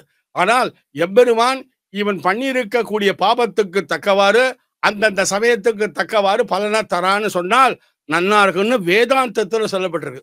ஆனால் மீமாம்சகர்கள் அதிர்ஷ்டத்தாலே தருவதுன்னு சொன்னது பூர்வபட்சம். அதுக்கு சித்தாந்தம் வேதாந்தத்துல வேதவியாசர் எப்படி பண்ணியிருக்காருன்னா, அது எம்பெருமான் அருளாலே அவனால தரப்படுகிறது. அவன் தான் அவன் செய்த பாபத்துக்கு பலனை தரான்னு வேதாந்தத்துல சொல்லப்பட்டிருக்கிறபடினால அதைத்தான் கொள்ள வேண்டும்னு காட்டினார். அதற்கு 2 திருஷ்டாந்தம் காட்டினார். சுக்ரீவன் அந்த ராவனுடைய தம்பியா இருக்கக்கூடிய விபீஷண ஆழ்வான் அங்கேன்னு வரான். இவனை சேர்த்து கொள்ளக்கூடாது, காலமல்லாத காலத்திலே வருகிறான், இவன் தோஷம் உள்ளவன், இவனை சேர்த்து கொள்ளக்கூடாது என்று சுக்ரீவன் தடுக்கிறான். இது பூர்வபட்சம். சுக்ரீவனானவன் விபீஷணனை சேர்த்து கொள்ளக்கூடாதுன்னு தடுக்கிறான். ராமுடைய சித்தாந்தம் என்ன தெரியுமில்லையோ, மித்ரபாவேன சம்பிராப்தம் ந தியஜேயம் கதஞ்சன. மித்ரன் என்ற பாவனையோடு வந்தாலும் கூட அவனை நான் விடமாட்டேன் என்று யார் சொல்றான்? ராமபிரான் சொல்றானுங்க. ராமபிரானுடைய சித்தாந்தம். அதே மாதிரியாக இன்னொன்னு சொல்றான். எம்பெருமான் கீதையிலே மாம் நமஸ்குரு, என்ன வணங்குன்னு பக்தியை சொன்னான். மத்யாஜி மத் பக்தா மத்யாஜி மாம் நமஸ்குருன்னு, மாம் நமஸ்குரு என்ன வணங்குன்னு சொன்னான், பக்தியை சொன்னான். அதற்கு அப்புறமாக சர்வதர்மான் பரித்யஜ்ய மாமேகம் சரணம் ரஜா, சரணாகதியை சொன்னான். முன்னாடி சொன்னது பக்தியை சொன்னது பூர்வபட்சம், பின்னாடி சொன்னது சித்தாந்தம். அத மாதிரி இங்க எம்பெருமானுடைய சங்கல்பம் தான் பலனை தருவதுதான் சித்தாந்தமாகவும், பூர்வபட்சமாக மீமாம்சர்களுடைய வியாக்கியானத்தை மீமாம்சர்கள் ரொம்ப அழகா அந்த இடத்துல வியாக்கியானம் பண்ணி காட்டுறார் பரமாச்சாரியரான நம்பிள்ள. அந்த இடத்துல முன் செய்த வினையை முகப்படா என்னும் முகில்வண்ணா தகவிதோ என்னும். தகவுன்னா கிருப்பை. நான் செய்த பாபாடுனா உடைய கிருப்பைக்கு என்ன சொல்ற? இன்னொரு அர்த்தம். தகவுன்னா கிருப்பைன்னு அர்த்தம். தகவிதோ என்னும் கிருப்பை, உன் கிருப்பை இருக்கேப்பா, செய்த பாபம் இருக்கட்டும், கிருப்பையினால. கிருப்பைக்கு எங்க இருக்கு விஷயம்? தப்புள்ளவனுக்கு மேலதான் கிருப்பை பண்ணணும், தப்பு இல்லாதவனுக்கு கிருப்பை பண்ணி என்ன பிரயோஜனம்? நாம பாவம் பண்ண, உனக்கு கிருப்பைக்கு என்ன விஷயம் சொல்ற? தகவிதோ, தகவுன்னா கிருப்பை, தகுவதோன்னு சேருமோன்னு அர்த்தம் வச்சுக்கணும். பகவிதோ என்னும் என்னுடைய கிருப்பை எங்க பார்த்திருக்கேன் அப்படின்னார். முன் செய்து இவ்வுலகம் உண்டு உமிழ்ந்து அளந்தாய். ஒரு காலத்துல இந்த உலகமே இல்ல, கரண கலேபரங்களே கிடையாது. கரணம் என்றால் இந்திரியங்கள், கலேபரம் என்றால் உடல். இந்த ஆத்மாவுக்கு உடல் உறுப்புகள் கிடையாது. இந்த அச்சித்தானது 23 தத்துவம் வருது. இப்போ ஐம்புலனும் பொறியைந்தும் கருவேந்திரியம் ஐம்பூதம் இங்கு உயிரை பிரகிருதி மானாங்கார மனங்கள் என்று 24 தத்துவம் மாறுது. இதெல்லாம் எங்க கிடையாது, முன்னாடி கிடையாது. எம்பெருமான் கருணையினால சிருஷ்டிக்க முன் செய்து உலகம், அந்த உலகத்தை உண்டாக்குறான். உண்ட ஒருபாடு இங்க கஷ்டப்படுதுன்னு பழைய காலத்துல உண்டான். முன் செய்து உலகம் உண்டு உமிழ்ந்து, அதுக்கப்புறம் ஓஹோ உள்ளுக்குள்ள இருக்கு, ரொம்ப கஷ்டப்படுது போல் இருக்கு, நெருக்கப்பட்டிருக்கு போல் இருக்கு, ரொம்ப கஷ்டப்படுறியோ, இந்த உமிழ்ந்துடுறேன் அப்படின்னு உமிழ்ந்து விட்டான் பெருமான். முன் செய்தி உலகம் உண்டு உமிழ்ந்து, அதுக்கப்புறம் மகாபலி போல்வார் எல்லாரும் இந்த உலகத்தை தன் வசமாக்கி கொண்டார்கள். அவளது மீட்டான். முன் செய்து உலகம் இவ்வுழம் உண்டெழுந்தாய். எங்கோ முடிகின்றது இவட்கே, என்ன ஆயிட போறது என் பிள்ளைக்கு என்று தாயார் 2வது பாசுரத்திலே சொல்லி முடிக்கிறாள். 3வது பாசுரம் அடுத்தது. வட்கிலையும் மணிவண்ணா வென்னும் மானமே நோக்கும் மையாக்கும் உட்குடைய அசுரர் உயிரெல்லாம் உண்ட ஒருவனே என்னும் உள்ளுருகும் கட்கிலி உன்னை காணுமார் அருளாய் காகுத்தா கண்ணனே என்னும் திருக்கொடி முதல் சோழ் தருவரங்கத்தாய் இவள் திறத்து என் செய்திட்டாயே. வட்கிழல் நிறையும் மணிவண்ணா என்னும் இந்த பாசுரத்துல என்னென்ன நிலைமையில இருக்கா என் பெண்பிள்ளை, இந்த பெண்பிள்ளை விஷயத்துல நீ செய்தது என்ன, ஏன் செய்திட்டாய், என்ன செய்ய போறாய் அப்படின்னு கேட்கிறார் இந்த பாசுரத்துல. வட்கிழல் வட்குன்னா லஜ்ஜைன்னு அர்த்தம். வட்குன்னா லஜ்ஜைன்னு அர்த்தம், வெட்கம்னு அர்த்தம். அச்சம், நாணம், மடம், பயிர்ப்பு என்று தமிழர்கள் சொல்வார்கள். ஒரு பெண்ணுக்கு இவ்வளவு இருக்கணும். அது அச்சம்ங்கிறது நாணம்ங்கிறது ரொம்ப முக்கியம். அந்த நாணம் இருந்தால்தான் லஜ்ஜைன்னு வருது, நாணாதான் தமிழ்ல வட்குன்னு சொல்லப்படுகிறது. வட்கிழல் நிறையும். இதுக்கு நஞ்சியர் அருளி செய்வாள். இவள் முடிந்தாள் விட்டாரு. என் பெண்பிள்ளை நம்மாழ்வார பெண்பிள்ளை செத்து விட்டான்னு விட்டார். அந்த மாதிரி எடுத்தார். அப்படின்னா என்னன்னா, ஒரு வஸ்துவானது எதை கொண்டு நிரூபிக்கணும்னா அந்த முக்கியமான தன்மையை கொண்டு நிரூபிக்கணும். ஒரு வஸ்துவை தெரிந்து கொள்வதற்கு அது ஒரு முக்கியமான தன்மையை, ஒரு பெண்மைன்னு இருந்தா என்ன இருக்கணும், நாணம் என்பது இருக்க வேண்டும். அந்த வெட்கமே போடுச்சுன்னா பெண்மையே இல்லைன்னு அர்த்தம். ஆனால் எப்ப இந்த பெண்ணுக்கு இல்லையோ அந்த பெண்ணை முடிஞ்சு விட்டாங்கிற அர்த்தத்தை காட்டுறாங்க. அந்த பெண்ணுக்கு அந்த நாணம் போய்விட்டால் சொரூபத்தை எப்பொழுது போனா சொரூபத்தை நிரூபித்து தரக்கூடியது போய்விட்டால் சொரூபமும் போய்விடும். அது ஆச்சரியமான சம்பிரதாய அர்த்தத்தை அந்த அர்த்தம் ரொம்ப அழகாக காட்டுறான். வட்கிழல் நிறையும் அதோடு விடுவில்ல. மணிவண்ணா என்னும், மணிவண்ணான்னு கணவன் பேர். அந்த காலத்துல சொல்ல கணவன் பேர் இல்ல, எம்பெருமானுடைய வடிவழகல கண் முன்னாடி என் புருஷன் என்னமா இருக்கான் தெரியுமா, அவன் அடையணும்னு நினைக்கிறேன். தாய் முன்னாடி ஆறான்னு சொல்லுவாளா, தாயே உன் புருஷன் சர்தான் போமா அப்படின்னு சொல்லுவாளே தவிர என் புருஷன் ரொம்ப அழகா இருக்கான் அவரோட அப்படி அப்படின்லாம் சொல்லுவாளோ, சொல்லப்படா. தாய் கூட மறைக்கிறாளே, தாய் கூட மறைக்கிறவத்தை நன்னா வட்குழலும் மணிவண்ணாவென்னும். மணிவண்ணாங்கிறதுனால எம்பெருமானுக்கு சௌலபியத்தையும் சொல்றான். இன்னொரு அர்த்தம் மணிவண்ணா சௌலபியம் அப்படின்னா ஒரு பெரிய மணி கிடைக்கிறது, ஒரு ரத்னம் கிடைக்கிறது. ஒரு தட்டு ரத்தம் கிடைச்சுன்னா என்ன பண்றான், அதை அந்த காலத்துல பர்சு கிரிசெல்லாம் கிடையாது, அதனால முடிச்சு போட்டு வச்சுப்பா. நுந்தானையில நுண்ணி இருக்கு, துணி இருக்கு, இந்த வேஷ்டியில என்ன செய்ய அதை முடிச்சு போட்டு இப்படி வச்சு போடலாம், முடிப்புல போட்டு ஆடுற மாதிரி இருக்குது. அப்படி மணிவண்ணா என்றும் அவருடைய சௌலபியத்தை சொல்ற. மணிவண்ணாவென்னும் உடனே பெருமான் வருவான்ட்டு வானமே நோக்கம் பாகத்துல பாக்குறா. கஜேந்திர ஆழ்வான் ஆதி மூலமே அப்படின்னு கூட்டான், ஆதி மூலமேன்னு கூட்டான். பாசுரத்துல சம்ஸ்கிருத பாசுரத்துல ஆதி மூலமே தான் சொல்லப்பட்டிருக்கு. பெரியாழ்வார் கண்ணா கண்ணான்னு கதறித்துக்கிறார். நாராயணாவோ மணிவண்ணாங்கிறார் திருமுகி ஆழ்வார். ஆதி மூலம். அதனால்தான் மணவாள மாமனிகள் கண்ணா கண்ணாங்கிற இடத்துல பெரியாழ்வார் திருவள்ளி பாசுரத்தில் வியாக்கியானம் பண்ணார், ஆச்சரியம் வியாக்கியானம் பண்ணார். இதெல்லாம் பரியாய சப்தங்கள். ஆதி மூலமே என்பதற்கு பரியாய சப்தங்கள்னு மணவாள மாமனிகள் வியாக்கியானம் பெரியாழ்வார் திருவள்ளியில நாம் அனுபவிக்கின்றோம். எதுக்காக சொல்றேன், அப்படி ஆதி மூலமேன்னு கொண்ட உடனே எம்பெருமான் அறகுலைய தலைகுலைய ஓடி வந்து விட்டான். அந்த மாதிரி வானத்தில் வருவானோ, வானமே நோக்கும் மையாக்கும், அப்படியே மயங்கி விட்டாள் என் பெண் பிள்ளை. வானமே நோக்கும் மையாக்கும். அந்த எம்பெருமான் எப்படிப்பட்டவன், அவனை அடுத்தது சொல்றார். உட்குடைய அசுரர் எல்லாம் உயிருண்ட ஒருவனே என்னும் உள்ளுருகும். அந்த மிடுக்கோடு கூடியிருக்கிற அசுரர்களை எல்லாம் தகர்க்க கூடியவன். என்னுடைய ஆபத்தை நினைச்சு உடனே வந்து தடுக்க வேண்டாமா? உள்ளம் உருகும், உள்ளம் உருகும் நுட்டார். உள்ளம்னா மனசானது உருகி விட்டது, உள்ளம் உருகும், உள்ளுருகும். அது எப்படி சுவாமி தெரியும்னா, அதுக்கு ஆழ்வாருடைய அனுபவத்தினாலே தெரிகிறது. உள்ளுருகும். அதுக்கப்புறம் அப்படி உள்ளு உருகிறவன் எப்படி இருப்பான்னார். கட்கிலி உன்னை காணுமார் அருளாய் காகுத்தா கண்ணனே எண்ணம். ஆச்சரியமான வியாக்கியானம். கட்கிலி ஒவ்வொரு பாசுரத்திலையும் எல்லா பாசுரத்துடைய அர்த்தத்தை சொல்றது கஷ்டங்கிறனால சில பாசுரங்கள்ல அந்தந்த பாசுரத்துல முக்கியமான அடிக்கு கொஞ்சம் விவரணமா சொல்றேன். அதெல்லாம் பொழிப்புற மாதிரி சொல்லிக்கிட்டே வரேன். கட்கிலி உன்னை காணுமார் அருளாய் காகுத்தா கண்ணனே என்னும்னார். வேதாந்தத்துல எம்பெருமானை கட்கிலின்னு சொல்றது. கட்கிலி கட்கிலின்னு என்ன? கண்ணுக்கு இலி இசிக்குள்ட்டு கட்கிலி, கண்ணுக்கு தெரியாதவன். இப்போ உள் உருகும்னு சொல்லியாச்சுன்னா உருகும்னாரு. இந்த உள்ளுருகுங்கிறதுக்கு ஆச்சரியமான ஒரு வார்த்தை நம்மள போட்டிருக்காரு. அந்த மாதிரி வார்த்தைகள் எல்லாம் தமிழ் இடத்துல விளையாடுறது எப்படின்னு கேட்டேன்னா உள் உருகும்னார். இப்போ எல்லாரும் ஐஸ் கட்டின்னு சொல்றான் இல்ல, இங்கு ஐஸ் விற்கப்படும் தான் எழுதுறான். நம்ம தப்பா நினைச்சுக்காதீங்க, கொஞ்சம் லௌகிகமாவே புரியுற மாதிரி சொல்றேன். இங்க ஐஸ் விற்கப்படும் தான் போடுறான். ஐஸ்ன்னு இங்கிலீஷ்ல எழுதுறாங்க, இங்க அதான் தமிழ்ல ஐஸ்ன்னு எழுதுறாங்க. ஐஸ் விற்கப்படும். ஐஸுக்கு நம்மள எழுதுறா நீர்பண்டம்ங்கிறார். என்ன வியாக்கியானம் சுவாமி? நீர்பண்டம். அந்த நீர்பண்டமானது ஐஸானது அப்படியே உருகெடுத்துனா அதனுடைய ஃபார்மே போயிடுச்சு, அது உருவமே போயிடுச்சு. அப்ப ஆழ்வாருக்கு போயிடுச்சு. அப்படி இருக்குச்சு எம்பெருமான் எப்படி பார்க்க முடியும்? பார்க்க முடியாது. கட்கிலி அப்படின்னா கண்ணுக்கு இலி கட்கிலி, கண்ணுக்கு இலி கட்கிலி. அந்த வேதாந்தம் எப்படி சொல்லு? சக்ஷுஷா பச்சதி கஷ்டதைனம் நம்ம அம்ச தச்சுரபி வீட்சதேதம். இந்த ஊனக்கண்ணாலே பகவானை பார்க்க முடியாது. ஆனால் அதே எம்பெருமான் என்ன பண்றான்? தஸ்ஸைஷ ஆத்மா விவருணுதே தனும் ஸ்வாம். அடியார்களுக்கு எம்பெருமானே தானே காட்டுறான். கம்சன் முதல்வர்களுக்கு காட்டல்ல. 4 புஜங்களோடு திருவவதாரம் பண்ணினான் கண்ணன். சதுர்புஜங்களோடு திருவாரம் பண்ணினான். ராமாவதாரத்துல கூட கிடையாது. கிருஷ்ணாவதாரத்துல சதுர்புஜங்களோடு சேவை சாதித்தான். ஆருக்கு? வசுதேவனுக்கு தேவைக்கும்.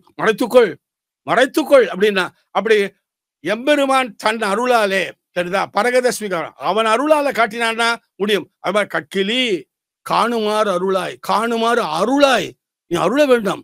ஆனால்தான் வேதாந்தமானது ஆத்மா தஸ்ய ஏஷ ஆத்மா விருணுதே தனும் ஸ்வாம் என்று அருளி செஞ்சது. அவன் காட்டினால் காட்டலாம். அர்ஜுனன் தான் விஸ்வரூப அத்தியாயம் எம்பெருமான் உலகமே உருவாயிருக்கக்கூடிய தன்மையை காட்டினான். பார்த்தான், பயங்கரமா இருக்கு. இதை பார்த்தான் சக்கல் அப்படின்னா கிரீட்டினம் கதினம் சக்கரஹஸ்தம் இச்சாமித்வாம் திரஷ்டுமகம் தேனைவ ரூபேண சதுர்புஜன. உன்னை நான் 4 திருக்கைகளோடு தான் சேவை சாய்ச்சிருக்கேன். தெரியுதா? எப்ப பார்த்தாலும் 4 திருக்கைகளோட வந்திருக்கேன். அந்த உருவத்தை அவன் காட்டினான், இவர் கண்டார். அவன் காட்டினான். அந்த மாதிரி நீ காணுமாறு அருளாய். எங்க காட்டினேன் அப்படின்னா எம்பெருமான் பெரிய பெருமாள் எங்க காட்டினேன் அப்படின்னார். உடனே அவர் சொன்னார் காகுத்தா கண்ணனே என்னும். காகுத்தான்னு சொன்னார். அதற்கு 2 எக்ஸாம்பிள் எடுத்துக்காரு, 2 இடத்தை எடுத்து காட்டியிருக்கார். சந்திரகாந்தானும் ராமம் அதீவ பிரிய தர்சனம் ரூப ஔதாரிய குணைகி பும்சாம் திருஷ்டி சித்த அபகாரிணம். ரூப ஔதாரிய குணைகி திருஷ்டி சித்த அபகாரிணம். திருஷ்டினா கண்ணு, சித்தன்னா மனசு. கண்ணையும் மனதையும் அபகரி திருடுறான்ட்டார். ராமனை போய் திருடுறங்கிறார். கண்ணன்னு சொன்னாலும் பரவாயில்ல, கண்ணனாலும் திருடுறவன் ராமனை போய் திருடணும்ட்டார். ஆர்வம் பும்சாம் திருஷ்டி சித்த அபகாரிணம். மனிதர்களுடைய கண்கள், ஆண்களுடைய கண்களை எல்லாம் திருடுறவன்ட்டார். ஒரு அசடு என்ன செஞ்சுதான்? அப்போ ஆண்களுடைய நெஞ்சத்தான் கவருவான், கண்ணத்தான் திருடுவான். தெரியுறதா? ஆனா பெண்கள் கண்ணை திருட மாட்டான்னு ஒரு அசடு சொல்லித்து. உடனே வியாக்கியானம் பண்ண அதுக்கு ஆண்கள் நெஞ்சையே கவர்றான்னா பெண்கள் நெஞ்சை கவர மாட்டான் என்று சொல்ல வேண்டிய தேவையில்லை என்று வியாக்கியானம் பண்ணியிருக்கா. அப்போ ரூப ஔதாரிய குணைகின்னு எடுத்திருக்க. ரூபம் என்பது வடிவழகு. வடிவழகுங்கிறது என்ன? ஒவ்வொரு அடியும் ஒவ்வொரு அங்கங்கா வடிவழகு. ரூப அது அழகு தானே வழங்குறான். தானே ஔதாரியன்னா தானே அடியார்களுக்கு வழங்குகின்றான். ஆருக்கு? அயோத்தியா நகரத்து ஜனங்களுக்கு அதை காட்டுறான். அயோத்தியா நகரத்தார்களுக்கு காட்டுறான். நாகரீகர்க்குன்னு வியாக்கியானத்துல நகரத்தார்களுக்கு காட்டுறான். ரூப ஔதாரிய. சரி, அவன் அப்படி பெரியவனா இருக்கான். இவனும் சொல்லுவான் தாங்குமா அப்படின்னா அவா லெவலுக்கு இறங்குறான். அதான் குணைங்கிறது. அவா லெவலுக்கு இறங்கி எம்பெருமான் தன் அழக காட்டினான். இன்னொன்னு எடுத்திருக்கார், அந்த இடத்தையும் சொல்றேன். இது நாட்டுல காட்டுனது. வனவாசத்துல காட்டியிருக்கானா அப்படின்னு கேட்டார். அதுக்கு எடுத்து காட்டுறார். அதீவ பிரிய தர்சனம்னு சொன்னேன். பார்க்கறதுக்கு அதீவன்னு போட்டிருக்காரு. அந்த சந்திரனை காட்டிலும் அழகு. அவ்வளவு சந்திரன் எவ்வளவு அழகா இருக்கு. அதை காட்டிலும் அழகா இருக்கக்கூடிய சந்திரகாந்தானம் ராமம் அதீவ பிரிய தர்சனம் ரூப உதாரிய குணகி பும்சாம் திருஷ்டி சித்தாபகாரணம் உண்டார். இன்னொன்னு என்ன எடுத்திருக்காருன்னா ரூபசம்ஹரணம் லக்ஷ்மி சௌகுமாரியம் சுவேஷதாம் ததுர்சு விஸ்விதாகாரகா பவத் விஷய வாசினகா. அழகான பாசுரம். அந்த அரண்யத்துக்குள்ள எம்பெருமான் நுழையறான், தண்டகாண்டத்துக்குள்ள எம்பெருமான் நுழையறான், ராமன் நுழையறான். நுழைஞ்ச உடனே அந்த முனிவர்கள் எல்லாம் சேவிக்கிறார். ரூபசம்ஹரணம் ரொம்ப நம்மள ஆச்சரியமான வியாக்கியானம் எல்லாம் சேர்த்தே சொல்றேன் இந்த இடத்துல.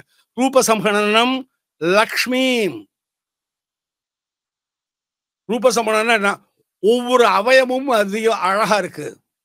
ஒவ்வொரு அவயமும் அழகா இருக்குன்னு அர்த்தம். சில பேர் கண்ணு நல்லா இருக்கும், மூக்கு நல்லா இருக்கும், உடம்பு அப்படியெல்லாம் இருக்கும். அப்படி இல்லை, ஒவ்வொரு அவயமும் எம்பெருமானுக்கு அழகாகவே இருக்கக்கூடியது. ஒவ்வொரு அவயமும் அது நிறைய சொல்லலாம். ஒரு ஞாபகத்தினால சொல்றேன். திருப்பாணாழ்வார் அனுபவிக்கிறார். காட்டவே கண்ட, கண்டபாதம் இல்ல, காட்டவே கண்ட பாதகபலம் நல்லாடை உந்தி தேட்டரும் உதரபந்தம் திருமார்பு கண்டம் செவ்வாய் வாட்டமில் கண்கள் முனியேறி தனி புகுந்து, வாட்டமில் கண்கள் முனியேறி தனி புகுந்து பாட்டினால் கண்டு வாழ்கிறார். மேனின்னு இருக்கார். அந்த மற்றதெல்லாம் அவயவங்கள். மேனிங்கிறது என்ன? அப்புறம் திருமுடியிலிருந்து ஆரம்பிச்சு திருமுடி பரியந்தம் உள்ள சுத்தம். அதுக்கு லாவண்யன்னு பேரு. அதுக்கு என்ன பேரு? லாவண்யம். அது பெரியவாச்சான் பிள்ளை கத்தியத்திரயத்தில் அழகான வியாக்கியானம் பண்ணி காட்டார். அப்படின்னா என்னன்னா, லவணம்னா உப்பு. அந்த உப்பை ஒரு பாத்திரத்துல தீர்த்தத்துல உள்ள டம்ளர்ல உள்ள தீர்த்தத்துல அப்படி போட்டோன்னா அந்த ஒவ்வொரு ஆட்டம் ஆஃப் வாட்டர் பூரா எப்படியா இருக்கும்? உப்பு கரிக்கிறது. அந்த மாதிரி உப்பு கரிக்கிறதுன்னு இல்லை, அது எங்கும் பரவி இருக்கிறதுன்னு சொல்ற முடியோ.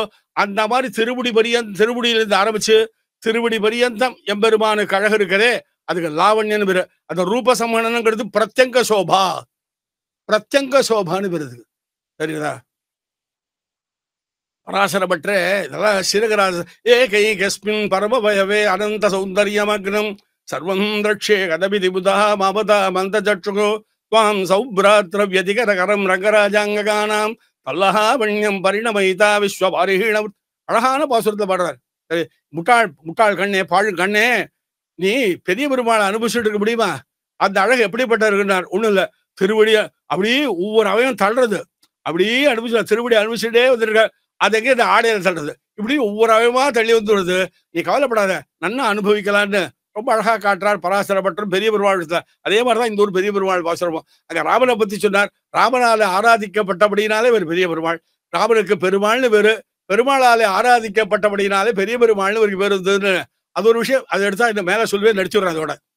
அப்படி ரூபசமணம் லக்ஷ்மியும் சௌகுமாரியம். அப்படி சுகுமாரமான தெரிவேனி சௌகுமார். சுவேஷதாம், சுவேஷதாம்னார். என்ன சுவாமி, இது ராஜாவா இருக்கிற காலத்துல, அரண்மனையில இருக்கிற காலத்துல பட்டு பீதாம்பரம் நகைகள்லாம் தரிச்சுட்டு இருந்தவன். இப்ப என்ன வரான்? மர உரி மாந்தோலு. ஒரு ஜங்கம் ஒண்ணு கொடுத்தது, ஸ்தாவரம் ஒண்ணு கொடுத்தது. ஜங்கம ஸ்தாவரங்கள் கொடுத்தது, மான் ஒன்று கொடுத்தது, மர உரி மரம் ஒண்ணு கொடுத்தது. மர உரியும் மாந்தோல் பார்த்தா ரிஷிகளும் மர உரி மாந்தோல் தான் தரிச்சிருக்கா. நாம கட்டிட்டு இருக்கோம் சைக்கிள் அழகு. அவ என்னவா இருக்கு அந்த உடம்புல? அப்படி ததுர்சு விஸ்விதாகாரா. ஆச்சரியப்பட்டு விட்டாளாம் பவத் விஷயம். அப்படி வனவாசிகளுக்கு காட்டினாயே, வனவாசிகளுக்கு காட்டிலே இருக்கக்கூடிய ரிஷிகளுக்கு உன்னுடைய அழகை காட்டினாய், நாட்டிலே இருக்கக்கூடிய அசோஜிமானர்களுக்கு உன் அழகை காட்டினாய். அந்த மாதிரி எனக்கு காட்டு, அருளாய் காகுத்தா. அதுக்கப்புறம் என்ன? அதை மட்டும் இல்ல, கிருஷ்ணாவதாரம் பண்ணான். பாகவதத்துல அற்புதமான சந்தோம். ராசக்கிரீடா.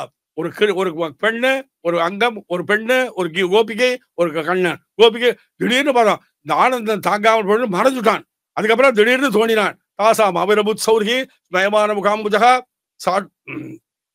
பீதாம்பர சக்வி சாட்சாத் மன்மதா. அழகான பட்டு மஞ்சள் பட்டு உடுத்திருக்கான், அழகான மாலை சரிச்சிட்டு இருக்கான். திடீரென்று தோன்றினான். தாசாம் அவிரபுத் சௌர், அவர்கள் மத்தியத்திலே தோன்றினான்னு கண்ணா, பெண்களுக்கு நீ காட்டினாயே என் பொண்ணு, அது அதான் பெண்களுக்கு நீ காட்டினாயே, அது ஆண்களுக்கு காட்டினாய்ப்பா. இங்க பெண்களுக்கு காட்டினாய்ப்பா, இந்த பெண்ணுக்கும் காட்டுப்பா, இந்த பெண்ணாகிற நம்மாழ்வாருக்கும் காட்டப்பான்னு ரொம்ப அழகா வேக காகுத்தா.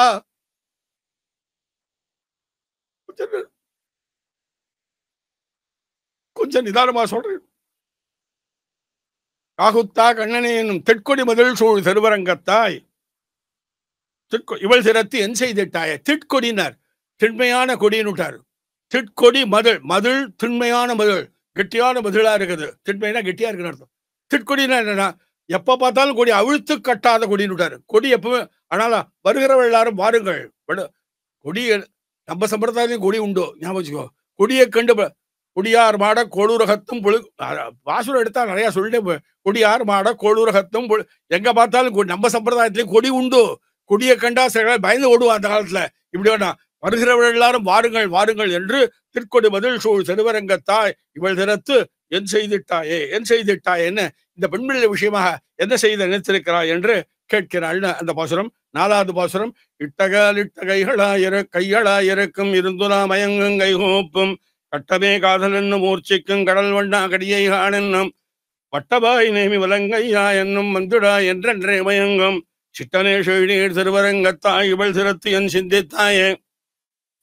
இட்டகால் இட்ட கையாளாயிருக்க. அப்பா எபெருமானே பெரிய பெருமாளே, இவளுக்கு நீ உடம்பெல்லாம் தர வேண்டாம், போட்ட காலு போட்ட கை இருந்த இடத்துல இருக்குதா பண்ணா பொறுப்பா.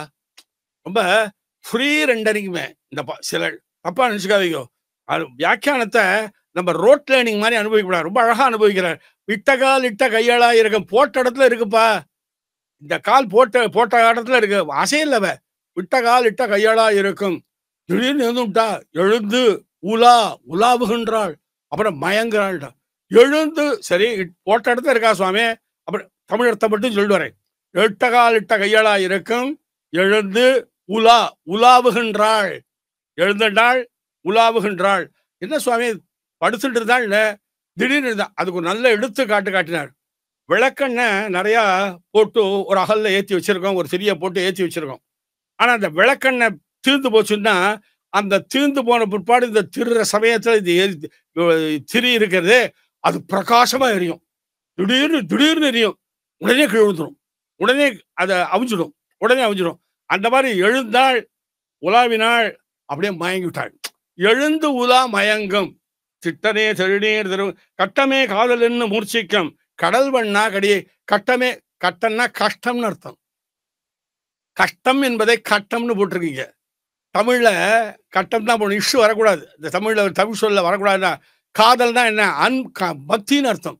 ஏன்னா ஆழ்வார் இப்பொழுது சுவாமி பக்தி நல்லது தானே சுவாமி, பக்தி கஷ்டம்னு சொல்லாமா அப்படின்னா, எம்பெருமான் இப்ப சேவை சாதிக்காதனால கஷ்டம்தான் அது. 24 பிள்ளை இன்னும் கிளியரா அதே ஒரு அர்த்தத்தை காட்டார். எம்பெருமான் சேவை சாதிக்கணும், சேவை சாதிக்கல, எம்பெருமான் ஆழ்வாருக்கு சேவை சாதிக்க கட்டமே காதல் என்று மூர்ச்சித்து விட்டாள், மயக்கம் அடைந்து விட்டாள், மூர்ச்சித்து விழுந்து விட்டாள். கட்டமே காதல் என்று மூர்ச்சிக்கும் கடல் வண்ணா கடியை காண் என்னும். கடல் வண்ணா கடியை காண் என்னும். கடல் வண்ணான்னார். கடல் இருக்கிற சகல பதார்த்தம், அதுக்குள்ள எத்தனை ஜந்துக்கள் இருக்கு, கடல்ல எத்தனையோ ஜந்துக்கள் இருக்கின்றன. மீன், சுறா மீன், திமிங்கலம் எத்தனை இருக்கு, வகை வகையா இருக்கு. அவ்வளவையும் அது காப்பாத்த ஒண்ணு எதிர்த்துக்காம காப்பாத்திட்டு இருக்கு. அந்த மாதிரி இந்த எல்லாரையும் காப்பாத்துறவன் நீ. அங்க கடல்ல எப்படி வஸ்துக்கள் எல்லாம் காப்பாற்றப்படுகிறதோ அந்த மாதிரி எல்லாரையும் காப்பாற்ற வேண்டாமா. கடல் வண்ணா கடியை காண் என்னும். நீ அப்படிப்பட்ட கருணை அற்றவனாய், கடியைனா இந்த இடத்துல நிற்கிறன், கருணை அற்றவனாக இருக்கின்றாயே, நீ கருணை அற்றவன் என்று நம்மாழ்வார் கூறுகின்றார் இந்த இடத்துல. கடியை காண் என்னும் வட்டவாய் நேமி வலங்கையா என்னும். சங்கு சக்கரங்கள்னு மறந்துடுது. முதல் பாத்துல சங்கு சக்கரங்கள்னு கைகூப்புன்னு சொன்னார். வட்டவாய் நேமி வலக்கையிலே இந்த சக்கரமானது அப்படி ரவுண்டா இருக்கு, வட்டம். அந்த ஒவ்வொரு இடமும் கூர்மையா இருக்கு, ஒவ்வொரு இடம் கூர்மையா இருக்கு. வட்டவாய் நேமி வலங்கையா என்னும் வானமே நோக்கும் மையாக்கும். வட்டமே நோக்கும் மையாக்கும், கரெக்ட் தானே. வட்டவாய் நே வலங்கையா என்னும் வந்திடா என்னென்றே மயங்கும். சாரி, வந்திடா என்றென்றே மயங்கும். வா, இந்த பாசுரத்துக்கு வந்திடாய் என்றேன்னு இருக்கு அந்த பாசுரத்துல. என்றேன்னு என்ன அர்த்தம்னா, வந்துடாய் வந்துடாய் வந்துடாய் வந்துடாய் திருப்பி சொல்லிட்டே இருக்கணும். எத்தனை தரம் சொன்னார் தெரியாது. எங்க நம்மாழ்வார் வந்துடாய் வந்துடாய் வந்துடாய் வந்துடாய்னார். அழகான ஒரு எக்ஸாம்பிள் காட்டினார் நம்பிள்ள அந்த இடத்துல. என்னன்னா, வெங்கலத்தினால ஒரு மணி பண்ணி வச்சிருக்கிறது, அதை ஓங்கி அடிக்கிறது. அடிச்ச உடனே முதல்ல ஒரு அடிச்ச உடனே என்ன, அந்த சவுண்டு நல்லா காதல் இருக்கும். அப்புறம் கொஞ்சம் கொஞ்சமா குறைஞ்ச வந்துடாய் வந்துடாய் வந்துடாய் வந்துடா வந்து என்றே சவுண்டு கொஞ்சம் கொஞ்சமா குறைஞ்சிட்டு வருது. அந்த அது அது வியாக்கியானத்தை சேவிக்கிற விதத்திலேயே அப்படி சேவிச்சா நமக்கே ரசிக்கும். வந்துடா என்றே வந்துடா என்றே, இந்த என்றேங்கச்சே கொஞ்சம் குறைச்சுட்டு சவுண்டை குறைச்சிட்டோம். ஆடி ஆடி நல்ல பாசத்தை இதே மாதிரி இந்த மாதிரி எவ்வளவு சொல்லலாம் சுவாமி. ஆடி ஆடி அகங்கரைந்து இசைபாடி ஆடியா. முதல் ஆடிக்கு 2வது ஆடிக்கு வித்தியாசம் உண்டுங்கிறாங்க. இதே மாதிரி வியாக்கியானம் அங்கேயும். அதுவும் தாய்ப்பாசுரம் தான். அது முதல் தாய்ப்பாசுரம், அது முன்னாடியே சொல்லிருக்கேன். இது கடைசி தாய்ப்பாசுரம். சுவாமி சைட்ல என்னெல்லாம் ஞாபகம் வருதோ அதை தெரிச்சே சொல்லி விடுறேன். ஏதோ பல தடவை சொன்னபடினாலும் ஒரு ஞாபகத்துல வரதை சேர்த்து சொல்றேன். வந்திடா என்றென்றே மயங்கி விட்டாள் சிட்டனே செழுநீர் திருவந்தாள். ஸ்ரீக்கு ஸ்ரீ சிட்டன் என்னடா, ஸ்ரீக்கு இஷ்டன் சிட்டன் விட்டார். பெரிய பெரியாட்டியாருக்கு வல்லவன், அவளுக்கு நான் இனிமையா இருக்கக்கூடிய ஒரு அர்த்தம். இன்னொரு சிட்டனை விபரீதமா ஒரு அர்த்தம் சொல்றார். விபரீதமா ஒரு அர்த்தம் சொல்றார். உம்மா மாதிரி 4 பேர் இருந்தா இந்த பெண்ணெல்லாம் வாழ்ந்து வாழ்ந்துருவாங்கண்ணே. ரொம்ப அழகா இருந்தா. சில பேர் என்ன பண்றா, பாபம் பூரா பண்றது பூரா தப்புக்கு தண்டா காரியம் தான். அது பிரம்மஹத்தியை பண்ணிங்கிறார். நம்மள வியாக்கியானத்துல பிரம்மஹத்தினா பிரம்மத்தை இல்லை செய்தவன் பிரம்மஹத்தின்னு பேரு. சத்ரபந்துன்னு ஒருத்தன், சத்ருகளுக்குள்ளே மோசமான சத்திரிகள் எல்லாரும் விஷவன். சத்திரியர்கள் எல்லாராலும் ஒதுக்கப்பட்ட ஒரு ராஜா. அவனுக்கு என்ன பேரு, சத்ருபந்துன்னு பேரு. அந்த மாதிரி பிரம்மபந்து பிரம்மஹத்தினா பிரம்மத்தை இல்லை செய்தவன். அந்த மாதிரி சில பேருக்கு பிரம்மஹத்தி இருக்கு. ஆனா அதெல்லாம் பாபத்தை பண்றான். ஆனா என்ன பண்றான், ஒரு கொடையை பிடிச்சிக்கிறது, பவித்திரத்தை போட்டுக்கிறது, நல்ல பூணல் தெரிச்சுக்கிறது, ஊழல சுத்துறது, நல்லவன் மாதிரி தெரியணும். ஆனா செய்யறதோ அடாபடி காரியங்கள். அந்த மாதிரி சிட்டனே செழுநீர் திருவரங்கத்தாய் இவள் சிரத்து என்ன சிந்தித்தாய் அப்படின்னு முடிக்கிறார். அடுத்த பாசுரம். சிந்திக்கும் திசைக்கும் தேருங்கைகோப்பும் திருவரங்கத்துள்ளா என்னும் மந்திக்கும் ஆங்கே மழை கண்ணீர் மல்க வந்திடாய் என்றென்றே மயங்கும் அந்திப்போ தவுடல் இடந்தானே அலகடல் கடந்த ஆரமுதே சந்தித்தும் சரணம் சார்வதே தவதித்த தையலை வையல் செய்தானே. சிந்திக்கும் என்ன, எம்பெருமானுடைய சௌந்தரியம் என்ன, அவருடைய வடிவழக என்ன மற்றும் உண்டானவர்கள் எல்லாம் நினைச்சு பார்க்கிறாள். அதோடு மட்டும் இல்லாமல் எம்பெருமான் ஆழ்வாரோடு கலந்த காலத்துல அந்த கலவியெல்லாம் நினைக்கிறாள். முன்னாடி இந்த நிலையே இல்லாமல் இருந்தது. இப்ப சிந்திக்கிறான், மயங்கிருக்கான். இந்த இடத்துல சிந்திக்கும் தேரும், சிந்திக்கும் திசைக்குன்னா மோகித்து விழுந்து விடுகிறாள். சிந்திக்கும் திசைக்கும் தேரும் கைகூப்பும், தேறினாள் கைகூப்புறாள். இப்போ முன்னாடி மயங்கும் கைகூப்பும்னு பாசுரம், போன பாசுரத்துல மயங்கும் கைகூப்பும், இங்க தேரும் கைகூப்பும்னு இருக்கு. இந்த ரெண்டுக்கும் வித்தியாசம் என்னன்னா, இதெல்லாம் மாறும். மயங்கிற நிலை, தேறுகிற நிலை, சிந்திக்கிற திசை, இந்த மேல பாசுரங்கள் எல்லாம் சொல்லப்பட்ட அர்த்தங்கள் இருக்கே அதெல்லாம் மாறிண்டே இருக்கும். ஆனா இந்த கைகூப்பு மட்டும் நிற்கவே நிற்காது. அதுக்கு ஆச்சாரிய ஹிருதயத்துல அற்புதமான ஒரு எக்ஸாம்பிள் எடுத்து காட்டியிருக்காரு. மண்ணு தான், அந்த மண்ணிலிருந்து தான் என்ன பண்றோம், ஒரு பானை பண்றோம். பானை உடஞ்சு போச்சுன்னா அது சில்லாயிடுது, ஓட்டாஞ்சில் ஆயிடுது. அதுக்கப்புறம் மடக்கு முதலியவர்கள்லாம் பானையிலேருந்து பண்றா. பல சாமான்கள் மானையில பண்ணினாலும் கூட இந்த மண்ணினுடைய ஆகாரம் மாறவே மாறாது. பானை என்ன, சட்டி என்ன, மற்றும் உண்டான மடக்கு என்ன, மற்றும் உண்டானவர்கள் எல்லாம் பார்ட்ஸா இருந்தாலும் மாறினாலும் கூட இந்த மண் என்ற தன்மை மாறுமான்னா அது மாதிரி பயங்கரதோ தேறினாலும் தேறிட்டாள்னா தேரும் கைகூப்பும்னு சொல்லலாமான்னார். கைகூப்புங்கிறது மாறவே மாறாது, எப்ப பார்த்தாலும் கைகூப்பும். இந்த கைகூப்பதை சாதனமா பண்றாளா, இது ஒரு பெரிய சுவாபதேசார்த்தம். அந்த இடத்துல ரொம்ப அழகா காட்டுறாரு. கைகூப்பு சாதனமா பண்றது இல்ல, சாதனமா பண்ணிருந்தால் அது தப்பு. சாதனமா பண்ணல, ஆட்டோமேட்டிக்கா பண்ணிவிடுறா. அவ ஸ்வயம் பிரயோஜனமாக பண்றாள். ஸ்வயம் பிரயோஜனம் கைகூப்புங்கிறது ஸ்வயம் பிரயோஜனமாக பண்றாள்னு ஒரு சுவாபதேசம் ரொம்ப நல்லா காட்டிருக்கார். மறைங்கும் கைகூப்பும் திசைக்கும் தேரும் கைகூப்பும் திருவரங்கத்துள்ளா என்னும் வந்திக்கும். திருவரங்கத்துள்ளாய்ங்கிறதுக்கு ஜீரல் சிவர் பெருமாளேங்கிறார். ஏன் சுவாமி அவளை பெருமாளேன்னு அந்த இடத்துல சொல்ல வேண்டியதானே, பெருமாள்னே சொல்ல வேண்டியதானே. ஒரு ரசிகர் சொன்னார், ஒரு ரசிகர் ஒருத்தர் உபன்யாசத்துல கேட்டேன், அதை மட்டும் சொல்றேன். ஒரு இடத்துல சொல்றதை கேட்டேன், சம்பிரதாயத்துல ராமனுக்கு பெருமாள்னு பேரு, அதனால பெருமாளைங்கிறாரு. அது ஒத்துக்கூடியதா தான் இருக்கு. இருந்தாலும் பெருமாளைன்னு பெரிய பெருமாளைன்னு சொல்றாரு. இந்த இடத்துல பெருமாளால் ஆராதிக்கப்பட்ட பெரிய பெருமாளைன்னு சொல்றாரு. அதனால்தான் திருவரங்கத்துள்ளாயின்னு போட்டிருக்காரு. இந்த பாசத்துல எடுத்து வேலையும் வருது. இந்த திருவரங்கத்தினால இவனுக்கு ஏத்தமே தவிர அவனால திருவரங்கத்துக்கு ஏத்தம் கிடையாது. அதுதான் முக்கியமான அர்த்தம். திருவரங்கத்துள்ளாய் அப்படிங்கிறதுனால திருவரங்கத்துல இருக்கிறபடியினால இவனுக்கு ஏத்தமானது கூட. அதனால்தான் எல்லா பாசுரங்களுமே ஆழ்வார்களுடைய மங்களாசாசனமே திவ்யதேசத்துக்குத்தான் மங்களாசாசனம். பாசுரம் அங்க இருக்கிற எம்பெருமானுடைய அழகெல்லாம் வர்ணிக்கிறான். அந்த ஏத்தாமனுக்கு ஒரு திவ்யதேசத்துக்கு ஏத்த கொடுத்துருக்கு. அதனால திருவரங்கத்துள்ளா என்னும் வந்திக்கும், திருவரங்கத்துள்ளா என்னும் வந்திக்குன்னார். வந்திக்குங்கிறது என்னன்னா ஸ்தோத்திரம் பண்றான்னு அர்த்தம். வதி அபிவாதன ஸ்துத்யோகோன்னு அதுக்கு தாத்து. வணங்குதல்னு ஒரு அர்த்தம், ஸ்தோத்திரம் பண்றதுன்னு அர்த்தம். உன்னை ஸ்தோத்திரம் பண்றா, உன் திருவடி தாமரைகளை வணங்குகின்றாள். அபிவாதனம் அந்த அர்த்தத்தை காட்டுறாள். அந்த வந்திக்குங்க வதி என்கிற தாதுவுக்கு 2 அர்த்தங்கள் சொல்லப்பட்டிருக்கிறது. வணங்குதல்னு ஒரு அர்த்தம், பெருமாளை வணங்குறான்னு சொல்லலாம், ஸ்தோத்திரம் பண்றான்னு. உன்னை ஸ்தோத்திரம் பண்றா. அங்கே மழை கண்ணீர் மல்க வந்திடா என்றே மயங்கும் அந்திப்போது அவனுடன் நடந்தானே. அதுக்கப்புறம் அந்திப்போது சாயங்காலத்துல, அந்தினா சாயங்காலம், அவன் பெருமானானவன் பிரகலாதனுக்காக அவுணனுடன் இழந்தான், இரண்யனுடைய மார்பை பிளந்தான். அந்த சரித்திரம் அந்திப்போது அவுணன் இழந்தானே. அந்திப்போதுன்னார். அந்தியம் போதில் அரியுருவாகி அரிய அழித்தவனார் திருப்பல்லாண்டுல. அவன் வரம் கேட்டுக்கான், பகல்லையும் சாவக்கூடாது, ராத்திரிலையும் சாவக்கூடாது அப்படின்னு வரம் கேட்டிருந்தான். அந்த வரத்துக்கு தக்கவாறு எம்பெருமானானவன் என்ன பண்ணான், சாயங்காலத்துல அது வெளியில கூடாது, வெளியில கூடாது அப்படின்னான். அதுக்காக மடியில வச்சுட்டு கொண்டான். உள்ளேயும் கூடாது வெளியிலையும் கூடாதுன்னா வாசப்படியில. அதெல்லாம் நிறைய காட்டுருக்க. அந்திப்போது அவுணனுடன் இழந்தானே. அதோட மட்டும் இல்ல, அலைகடல் கடந்த ஆரமுதே. அதோட மட்டும் இல்லப்பா, இன்னொரு அவதாரம் பண்ணினாய். அலைகடல் கடந்த தேவர்களுக்காக அமிர்தத்தை வாங்கி கொடுத்தார். அழகான ஒரு வியாக்கியானம் பண்ணார். இவருடைய அமிர்தத்தை கொண்டு அவர்களுக்கு அமிர்தம் கொடுத்தார். இவருடைய அமிர்தம் ஆறு, எம்பெருமான். அம்மாழ்வாடைய அமிர்தமாறுனா எம்பெருமான். ஆறாவமுதே அப்படின்னு சொல்றான். அளப்பரிய ஆரமுதா இருக்கிறான், அளப்பரிய ஆரமுதா இருக்கிறான் எம்பெருமான், திருவரங்கத் எம்பெருமான். இவருடைய அமிர்தத்தை கொண்டு அவர்கள் அமிர்தம் பிரயோஜனாந்தரவர்களுக்கு நீ வேலை செய்தாய். அங்க முன்னாடி அந்திப்போத பக்தனுக்கு மத்த சர்வம் அகம் சர்வம் மை சர்வம் சனாதனே எல்லாம் நான் தான் சொன்னவனுக்கு உதவி செய்தாய். இங்கே அதோட மட்டும் இல்ல, பிரயோஜனத்தை ஆசைப்படுறா.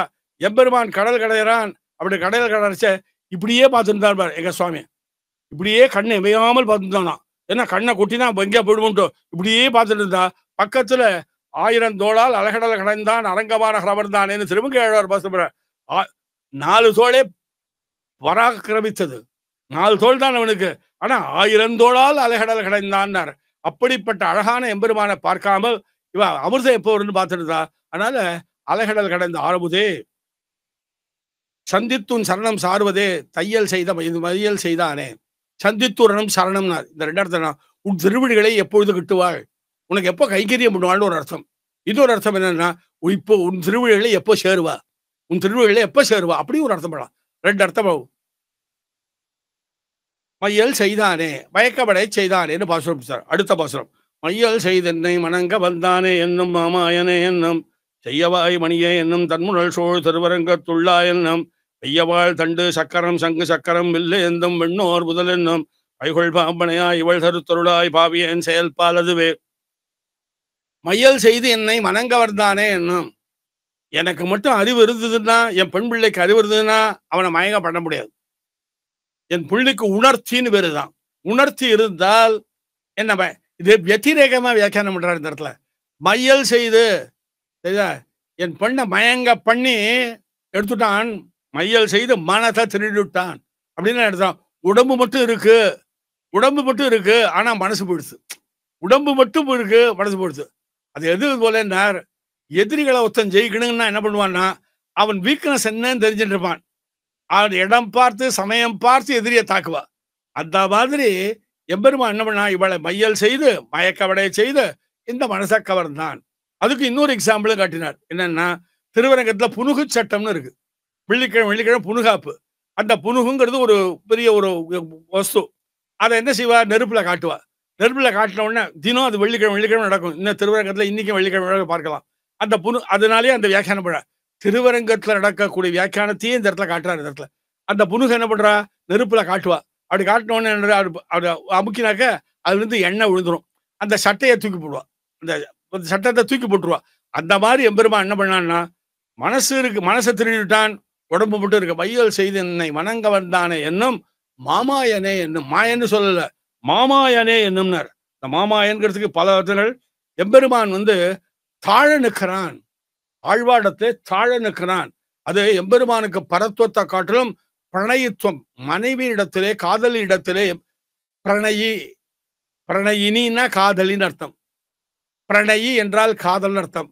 பிரணயித்துவம்னா காதல் தன்மைன்னு அர்த்தம் தமிழ்ல.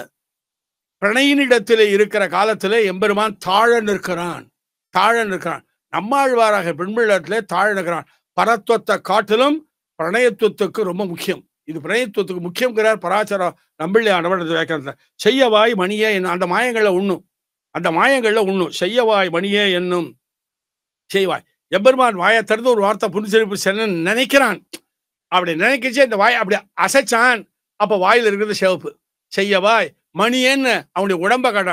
ஒரு புஷ்பம் மலர்ற காலத்துல எப்படி எல்லாம் நல்ல அழகா எல்லா இடத்துலையும் மலர்றதோ அந்த மாதிரி எம்பெருமான் செய்யவாய் மணியே என்னும் தன்புணல் சூழ் திருவரங்கத்துள்ளா என்னும்.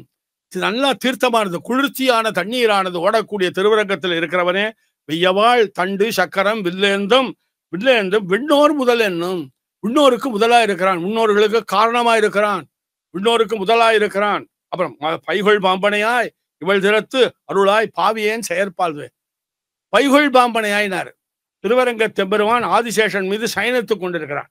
எம்பெருமானுடைய ஸ்பர்சம் இவன் மீது பட்டபடியினால, எம்பெருமானுடைய திருமேனியுடைய ஸ்பர்சமானது பாம்பு மேல பட்டபடியினால அந்த பாம்பெல்லாம் படமானது விரித்து இருக்கிறது. பைகொள் பாம்பனையாய், பாம்பனை பைகொள் பாம்பனைன்னு விட்டார்.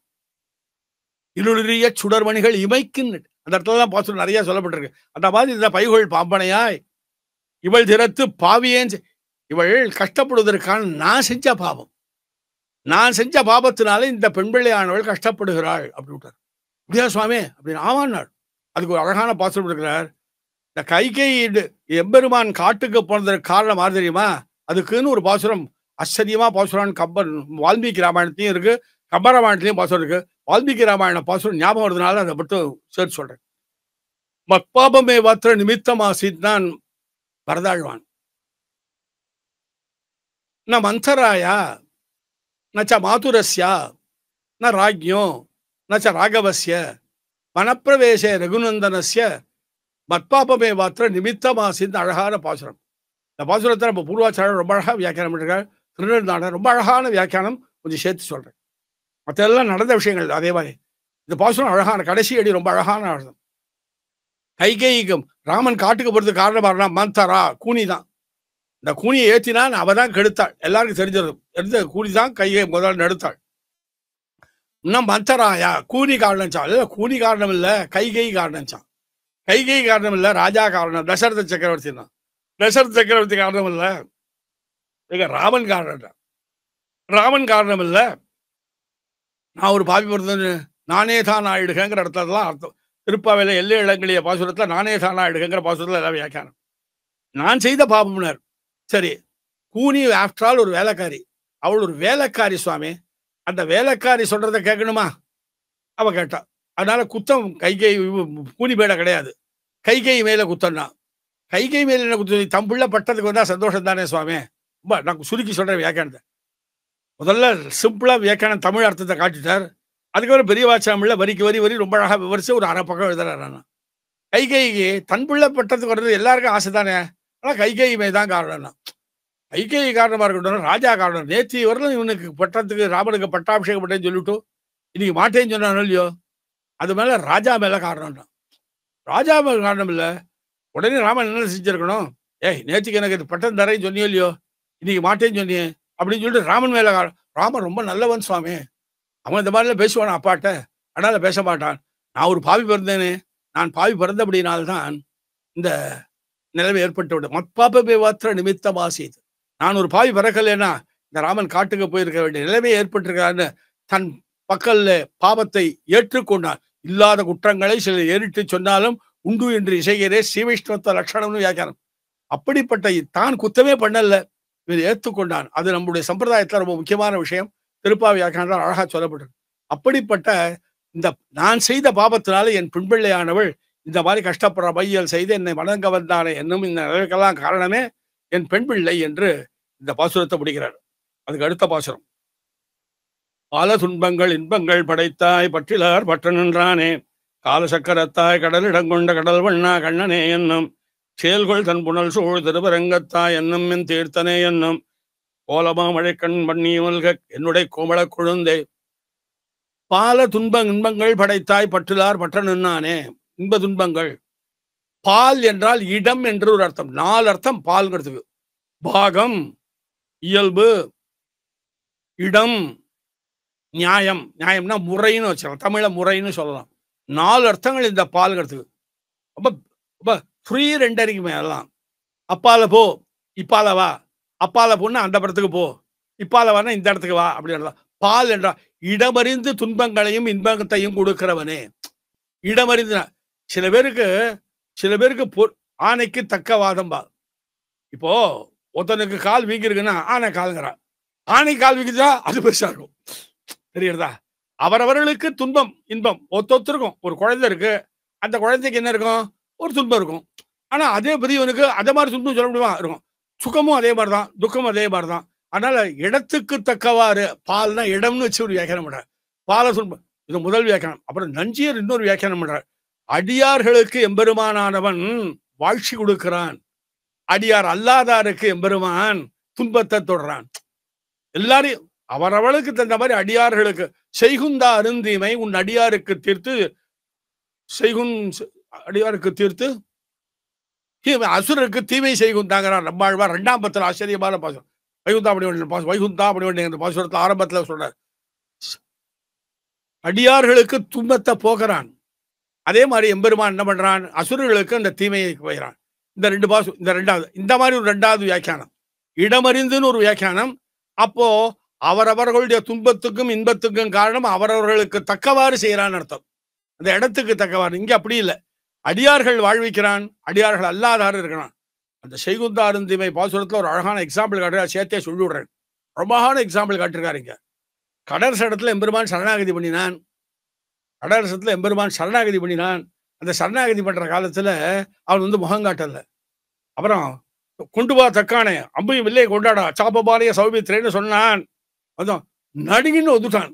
அப்ப உனக்கு இல்லப்பா, உனக்கு யாரா விரோதிகள் இருந்தா சொல்லு அப்படின்னா, எங்கேயோ ரொம்ப தூரத்துக்கு திருமகுல் என்ன ஒரு இடம், அந்த இடத்துல அம்ப வீசி கொண்டான்னு சரித்திரம். அதனால அடியார்களுக்கு நன்மையை செய்தான், அவர்களுக்கு விரோதியை போக்கினான், அசுரர்களுக்கு தீமையை போக்கினான். அந்த மாதிரி காட்டுறாரு இந்த இடத்துல.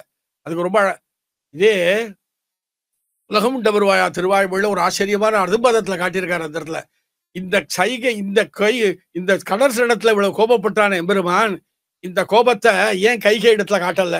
அதெல்லாம் அனுபவத்துல ரொம்ப ரொம்ப அவள ரசிக்கணும் சுவாமி இந்த வியாக்கியானத்தை.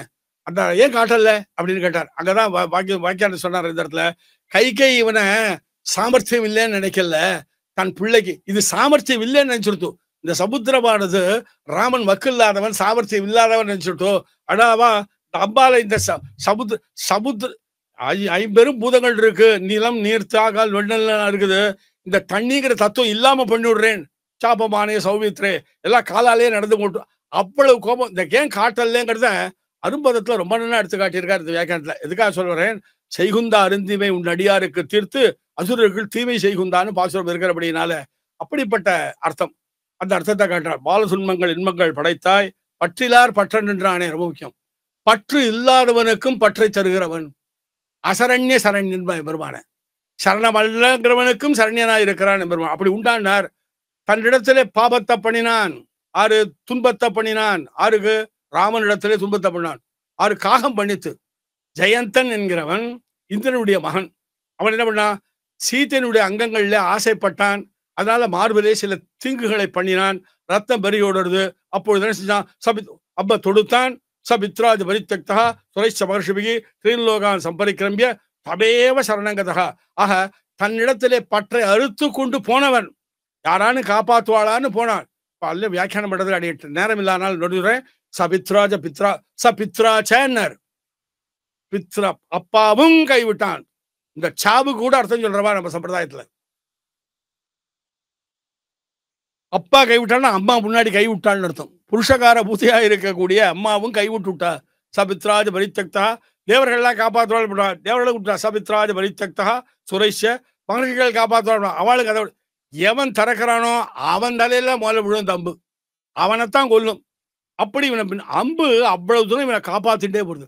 கடைசியில தமேவ சரி மற்றவன் காலில் விழுந்த சண்டைக்காரன் காலிலேயே காலில் விழலாம். எம்பெருமானத்தில் அபராதம் பட்டோம், அவன் காலிலே விழலாம். அவனை அதான் பற்று இல்லாதவனுக்கும் பற்ற கொடுக்கிறவன், பற்றுக்கிறவன். அப்படி இருக்கிறவன் எனக்கு பற்று இருக்கு, நான் உன்னே நம்பி இருக்கேனே, எனக்கு பண்ணப்படாதா? பற்று இல்லாதவன் பற்றுக்கணும். இருக்கு காலசக்கரத்தாய. உடனே எம்பெருமான் கேட்டான், அது ஒரு காலங்கண்ணு அப்படின்னா. இந்த காலமே உன் நீட்ட வழக்கங்கண்ணு. நாள்கிறோம் மாசங்கிறோம், பட்சங்கிறோம், வருஷங்கிறோம். இந்த காலத்துக்கெல்லாம் சக்கரத்தாய்ன்னு போட்டார். என்னன்னா சக்கரம் சுத்திட்டே இருக்கும். சக்கரம் சுத்திக்கிட்டே இருக்கிறது. அந்த மாதிரி காலமும் சுத்தி கொண்டே இருக்கும். கால சக்கரத்தாய் கடல் வண்ணா கடியை காணன். கடல் வண்ணா கண்ணனே என்னும் சாரி. கடல் வண்ணா கண்ணனே. ஆச்சரியமான வியாக்கியானம் பண்ணார். இந்த கடல் வண்ணான்னு இருக்கு. ஒரு கடல்ல படிச்சிருக்கிறார். ஒரு கடல் குணக்கடலா இருக்கக்கூடிய பெருமான் பார்க்கடல்ல படுத்துறாங்க. கடல் வண்ணா கண்ணனே. அந்த ரெண்டு பதம் சேர்ந்த உடனே ஒரு அபாரமான அர்த்தம் நம்ம பூர்வாச்சாரியர்களுக்கு தெரியும். ஏஷ நாராயண ஸ்ரீ ஹரிவம்ச ஸ்லோகம். இந்த பெரியவாச்சான் பிள்ளை தனி ஸ்லோகத்துல அபாரமா வியாக்கியானம் பண்றாரு. கொஞ்சம் நிதானமா சொல்றேன். ஏஷ நாராயண ஸ்ரீமான் க்ஷீரார்ணவ நிகேதனகா நாகபரியங்க முசிஜகி ஆகதோ மதுராம் புரிம்னு பாசுரம். இந்த பாசுரமும் திருக்கண்ணபுரம் பாசுரத்துக்கு உள்ள பாசுரம். திருக்கண்ணபுரம் சௌரிராஜ பெருமாளுக்கு அந்த ஊர் பாசுரங்கள்ல என்ன, திருக்கண்ணபுரத்துக்கு மங்களாசாசனம் பண்ண ஆழ்வார்கள் பாசுரங்கள் என்ன, இந்த பாசுரம் என்ன, இரண்டும் ஒத்துமையா இருக்குன்னு ரசகனமா வியாக்கியானம் பண்ணுறார். வியாக்கியான சக்கரவர்த்தி ஆகிற பெரியவாச்சாமிழ ஏஷ நாராயண ஸ்ரீமான் க்ஷீரார்ணவ நிகேதனகா நாகபரியங்க முசிறிஜே அப்படின்ட்டு அதை விட்டுட்டுன்னார். ரசகனமான வியாக்கியானம். முதல்ல இந்த பலராமனை போக சொன்னார். ராமாவதாரத்தில் லக்ஷ்மணன் இளைய பெருமாளா இருந்தான். நீ எனக்கு ரொம்ப கைங்கரியம் பண்ணிட்டப்பா. இது கிருஷ்ணாவதாரத்துல நீ தமையனாரு, நான் உனக்கு கைங்கரியம் பண்றேன் அப்படின்னா பெருமான். அதனால க்ஷீரார்ணவ நிகேதனகா நாகபரியங்க முசிறிஜிய உதறி தள்ளி விட்டுனார். அப்படின்னா என்ன, நீ போப்பா முன்னாடி, நீ போ அந்த கோபன் வீட்டுல நீ போய் முன்னாடி இரு, நான் பின்னாடி வரேன் அப்படின்னா ரொம்ப ரசக. அந்த வேர்ட்ஸுக்கு வியாக்கியானம் பண்றது அதான் நரம்பெறிஞ்சு வியாக்கியானம்பா நம்ம சம்பிரதாயத்துல. அப்படி ஏஷ நாராயண கடல் வண்ணா கண்ணனேன்னு இருக்கிறபடினால அந்த அர்த்தத்தை காட்டுறாரு. கண்ணனே என்னும் விண்ணோர் முதல் என்னும் வெய்யவாள் தண்டு சக்கரம் வில்லே என்னும் விண்ணோர் முதல் என்னும் எம்பெருமான் பஞ்சாயுதங்களை தரித்துக் கொண்டிருக்கின்றான். ஏன்னா யாருக்கு இங்க தீங்கு வருகிறதோ என்று இங்க வச்சிருக்கான். விண்ணோர் முதல் என்ன, விண்ணோர்களுக்கு ஒரு ஆபத்து வராது. அதனால அவள் அழகுக்காக எம்பெருமான் இங்க தரித்துக் கொண்டான். விண்ணோர் முதல் என்னும் வெய்யவாள் விண்ணோர் முதலும் பைகொள் பாம்பனையாய் இவள் திற தர் வாவியன் செயற்பாதுவே, நான் என்ன செய்வேன் அப்படின்னு முடிக்கிறாள் இந்த பாசுரத்தை. பால துன்பங்கள் இன்பங்கள் படைத்தா அதான பாசுரம். கால சக்கரத்தாய் கடல் உண்டா கடலடை என்னும் செயல்கள் தன்முனல் செயல்கள் தன்முனல் சோழ் திருவரங்கத்தாய் என்னும் என் தீர்த்தனே என்னும் செயல்னா மீன். செயல்கள் திருவரங்கத்தாய் என் தன்முனல் சோழ் குளிர்ச்சியான தண்ணீராலே சூழப்பட்ட திருவரங்கத்துள் இருக்கிறவனே என் தீர்த்தனே என்னும்னார். இந்த தீர்த்தன்கிறதுக்கு ரெண்டு அர்த்தம் காட்டுறார். தீர்த்தன் என்றால் பரிசுத்தன் அர்த்தம். பல்லாண்டென்னு பவித்திரனே அந்த பாசுரத்திலே அழகா சொல்றாரு. அதே மாதிரி தீர்த்தன் உலகளந்த சேவடி மேல் பூந்தாமம் அந்த பாசுரத்திலையும் எம்பெருமானுக்கு தீர்த்தன்னு பேரு. ஏன்னா பரிசுத்தன் அர்த்தம். இந்த முதல் தீர்த்தன்கிறதுக்கு என்ன அர்த்தம்னா பரிசுத்தன் விட்டார். என்ன இங்க ஆழ்வாருக்கு பரிசுத்தன், எதுக்கு பரிசுத்தன் சொல்றாருன்னா, நான் எவ்வளவு கஷ்டப்பட்டாலும் கூட உன்னை மறக்காமல் இருக்கேனோ இல்லையோ அதான் பரிசுத்தி. உன்னை விட்டுட்டு வேற ஒன்னும் ஞாபகத்துல இல்லாமல் இருக்கேனே, வேறு ஒன்றை நான் ஞாபகத்திலே வைத்துக் கொள்ளாமல் இருக்கிறேனே, அதைத்தான் இங்க தீர்த்தன்னு சொல்றார். இன்னொன்னு நான் இழுந்தாடும் துறைங்கிறார். அப்ப தீர்த்தம்னு அர்த்தம். தீர்த்தத்துல எப்படி ஒருத்தன் இறங்குவானோ அது மாதிரி தீர்த்தம். நாக்கு பயிலா மாவந்திருக்கு. நகர மகர நகர போலிம்பா தமிழ்ல. மகர தீர்த்தம் என்பது அது புரியறதுக்கு சொல்றதுன்னா தீர்த்தவாரிங்கிறோம். அதெல்லாம் காலக்ஷேபத்துல வேர்ல்டு குருசாமி சாட்சியா சொல்றேன் இந்த இடத்துல. தீர்த்தவாரி தீர்த்தனாலும் ஜலம் தான், வாரினாலும் ஜலம்னா என்ன அர்த்தம்? பிரம்மோத்சவம் நடக்கிறது, கடைசி நாள் தீர்த்தவாரிங்கிறா. தீர்த்தவாரினா என்ன சுவாமி அப்படின்னா, வாரி ஜலம்னா என்ன அர்த்தம்? ஜலமான எம்பெருமான், தீர்த்தமான எம்பெருமான். இந்த ஜலத்துல இதுக்கு முன்னாடி அசுத்தி இருந்தது, அவ இறங்கினோடனே இந்த சுத்தி ஆயிடுச்சு. அதனாலதான் அதுக்கப்புறம் தான் நாமளும் இறங்கி புரோஷிச்சுக்கிறோம். சில பேர் தீர்த்தம் ஆடுறா, தீர்த்தவாரி. அந்த மாதிரி எம்பெருமான் பரிசுத்தன். என்ன ஆழ்வாருக்கு ஒரு பரிசுத்தி ஏற்படுதுன்னா, நீ எவ்வளவு எனக்கு துன்பத்தை கொடுத்த உன்னை ஆர்த்தி இருந்தாலும் கூட உன்னை மறக்காமல் இருக்கேனே, அப்படி என்ன பண்ணினாயே, அந்த பரிசுத்தியை சொல்றது விட்டார். என் தீர்த்தனே என்னும் கோலமா மழை கண் வண்டியல்க என்னுடைய கோமல குழந்தை. என்னுடைய பெண்ணுக்கு மழை மாதிரி கண்ணீர் இருக்கு, அப்படிப்பட்ட கோமல கொழுந்துக்கு, இந்த கொழுந்துக்கு நீ என்ன பண்ணுகிறாய், அந்த பாட்டை முடிக்கிறார். அடுத்த பாசுரம்.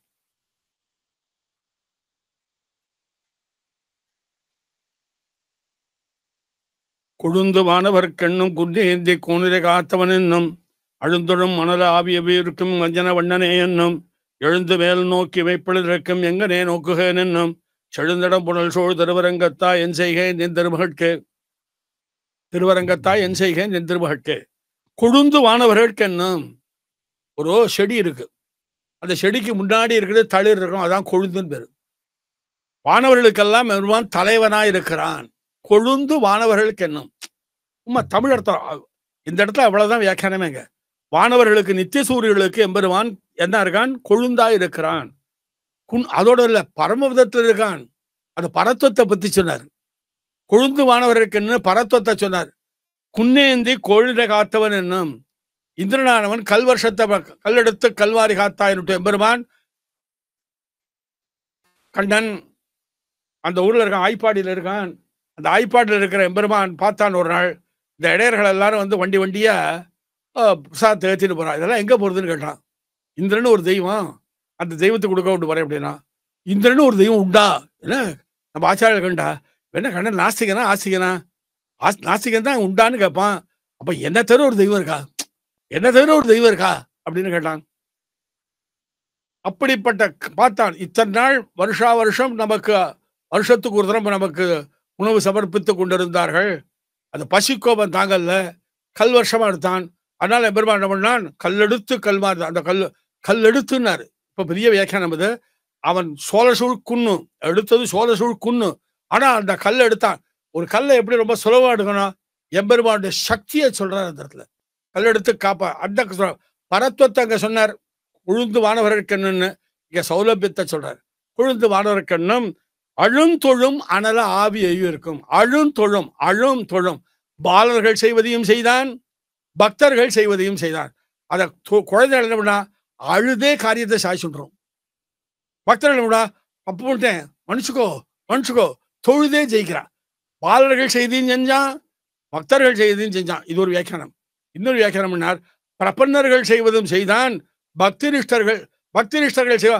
மாம் கீதை எடுக்கிறார். மத்யாஜி மாம் நமஸ்குருன்னு பக்த துழரான்னு சொல்லியிருக்கிறபடி, என்ன வணங்குன்னு சொல்லியிருக்கிறபடால பக்தர்கள். அப்படி ஒரு வியாக்கியானம். அழுந்தொழும் அதனால வெவ்வுயிர்க்கும் அஞ்சன வண்ணனே என்னும். இப்போ ஒரு நெருப்பு எரிஞ்சுட்டே இருக்கு. நெருப்பு எரிஞ்சிட்ட உடனே தண்ணியால் தெளிச்சோடனே என்ன ஆயிடுது? கண்ணங்கரேன்னு ஆயிடுது. அந்த மாதிரி கரிய நிறத்தோடு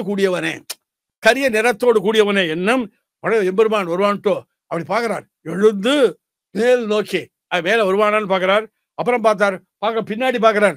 பின்னாடி வந்து கட்டி கொள்வானான்னு பார்க்கிறார். அல்ல, திருவரங்கத்தா என்னும் என் செய்கேன் திருவரங்க திருமகட்கே. என் திருமகள்ங்கிறது ரொம்ப முக்கியமான வார்த்தை. அந்த திருமகள் மட்டும்தான் உன்னை விரும்பினாள். திருமகள் விரும்பினாள் உன்னை. ஆனால் இவளுக்கால என் திருமகள் என்ன விரும்பினா, பெரிய விராட்டியார் என்ன, பெரிய பெருமாள் என்ன, இருவரையுமே விரும்புகிறாள். அதான் என் திருமகள். இவளும் திருமகள் தான். இந்த நம்மாழ்வாராகிற பெண் பிள்ளையும் திருமகள் தான். என்னன்னா, என் திருமகளுக்கு உண்டான தன்மைகள் பூரா உண்டு. திருமகளுக்கு என்னெல்லாம் தன்மை உண்டோ அதான் அனன்யார்க சேஷத்துவம், அனன்ய சரணத்துவம், அனன்ய போக்கியத்துவம், சம்ஸ்லேஷத்தில் தரிக்கை, விஸ்லேஷத்தில் தெரியாமை, இந்த மாதிரி எல்லாம் பெரிய பிராட்டியாருக்கு என்னென்ன சாமிய ஷட்கத்தாலேங்கிறார் ஆச்சாரிய ஹிருதயத்துல. 6 விதமான தன்மை. அனன்யா வேறு ஒருவனுக்கு வாழ்க்கப்படாமல் இருக்கிறது, வணங்காமல் இருக்கிறது. அனன்யார்க சேஷத்துவம், வேறொருவரை புகழாக கொள்ளக்கூடாது. அனன்ய சரணத்துவம், அனன்யார்க சேஷத்துவம், அனன்ய சரணத்துவம். வேறொன்னை போக்கியமாக கொள்ளக்கூடாது. எம்பெருமானு சேர்ந்திருக்கச்சே தரித்திருக்கிறது. விஸ்லேஷத்திலே தெரியாமல் இருக்கிறது. விஸ்லேஷத்தில் தெரியாமை. அனன்யார்க சேஷத்துவம், அனன்ய சரணத்துவம், அனன்ய போக்கியத்துவம், சம்ஸ்லேஷத்திற்கே விஸ்லேஷத்தில் தெரியாமை. இன்னொன்று 6 விதமான சொல்லப்பட்டிருக்கு. அப்படிப்பட்ட தன்மை என் பெண் பிள்ளைக்கு. உன்னையும் விரும்புகிறாள், பெருமிராட்டியாரையும் விரும்புகிறாள். அப்படிப்பட்ட என் திருமகட்கேன்னு முடிச்சார். அடுத்த பாசுரம். என் திருமகள் சேர் பார்பனே என்னும் என்னுடைய ஆவியே என்னும் நின் திருவையிற்றால் இடந்து நீ கொண்ட நிலமகள் கழ்வனே என்னும் அன்று உருவேறும் தழுவின் ஆய்கொண்ட ஆய்மகள் அன்பனே என்னும் என் திருவரங்கம் கோயில் கொண்டானே தடிலேன் முடிவுகள் தனக்கு என் திருமகள் சேர் மார்பனே என்னும் என்னுடைய ஆவியே என்னும். என் திருமகள் சேர் மார்பனே என்னும் இந்த பாட்டில் இருக்கு. என்னுடைய திருமகள் சேர்ந்திருக்கக்கூடிய மார்பை உடையவனேன்னு தமிழ் சொல்லலாம். ஆனால் இந்த என் என்கிற வார்த்தை இருக்கிறதே, இது மார்பனோடு சேரல்ல. என் திருமகள் திருமகளோட சேரது. என் திருமகள் சேர்ந்திருக்கக்கூடிய மார்பை உடையவனே, என் திருமகள் சேர்ந்திருக்கக்கூடிய அப்படி என்னும்ங்கிறது என்று சொல்லப்படுகிற மார்பை உடையவனேன்னு அர்த்தம். என்றும்னு இருக்க, என் திருமகள் சேர் மார்பனே என்னும் அப்படின்னு இருக்க, என் திருமகள் சேர்ந்திருக்கக்கூடிய மார்பை உடையவனேன்னு வச்சுக்கணும். அனந்தாழ்வானுக்கு ஒரு பெண் பிள்ளை இருந்தாராம். அந்த பெண் பிள்ளைக்கு என்ன பேர் வச்சாரா? என் திருமகள்னு பேர் வச்சார் அப்படின்னு. இன்னொரு அர்த்தம் காட்டுறார். என் திருமகள் சேர் மார்பனே என்னும் என்னுடைய ஆவிய, எனக்கு உயிர் போன்றவனே, அப்படி என்னுடைய ஆவிய என்னும். பராசர பட்டருக்கு திருவரங்கத்துல புராண கைங்கரியம், அப்புறம் திருமஞ்சனம் நடக்கிற காலத்துல கட்டியம் சேவித்தல், இந்த சமயத்துல பாசுரங்கள்லாம் நிறைய சமயத்துல உபன்யாசங்கள் பண்ண வேண்டியிருக்கும். அதுக்கெல்லாம் பாசுரங்கள்லாம் அப்பப்போ தேவைப்படும். அதற்கு தகுந்த மாதிரி எல்லாம் எடுத்து சொல்லணும். அதற்காக என்ன செஞ்சார்? ஒரு நாள் அமுது செய்து கொண்டிருக்கிறார், சாப்பிட்டு கொண்டிருக்கிறார் பராசரப்பட்டர். அமுது செய்து கொண்டிருக்கிறாரு சொல்லணும் சம்பிரதாயத்துல.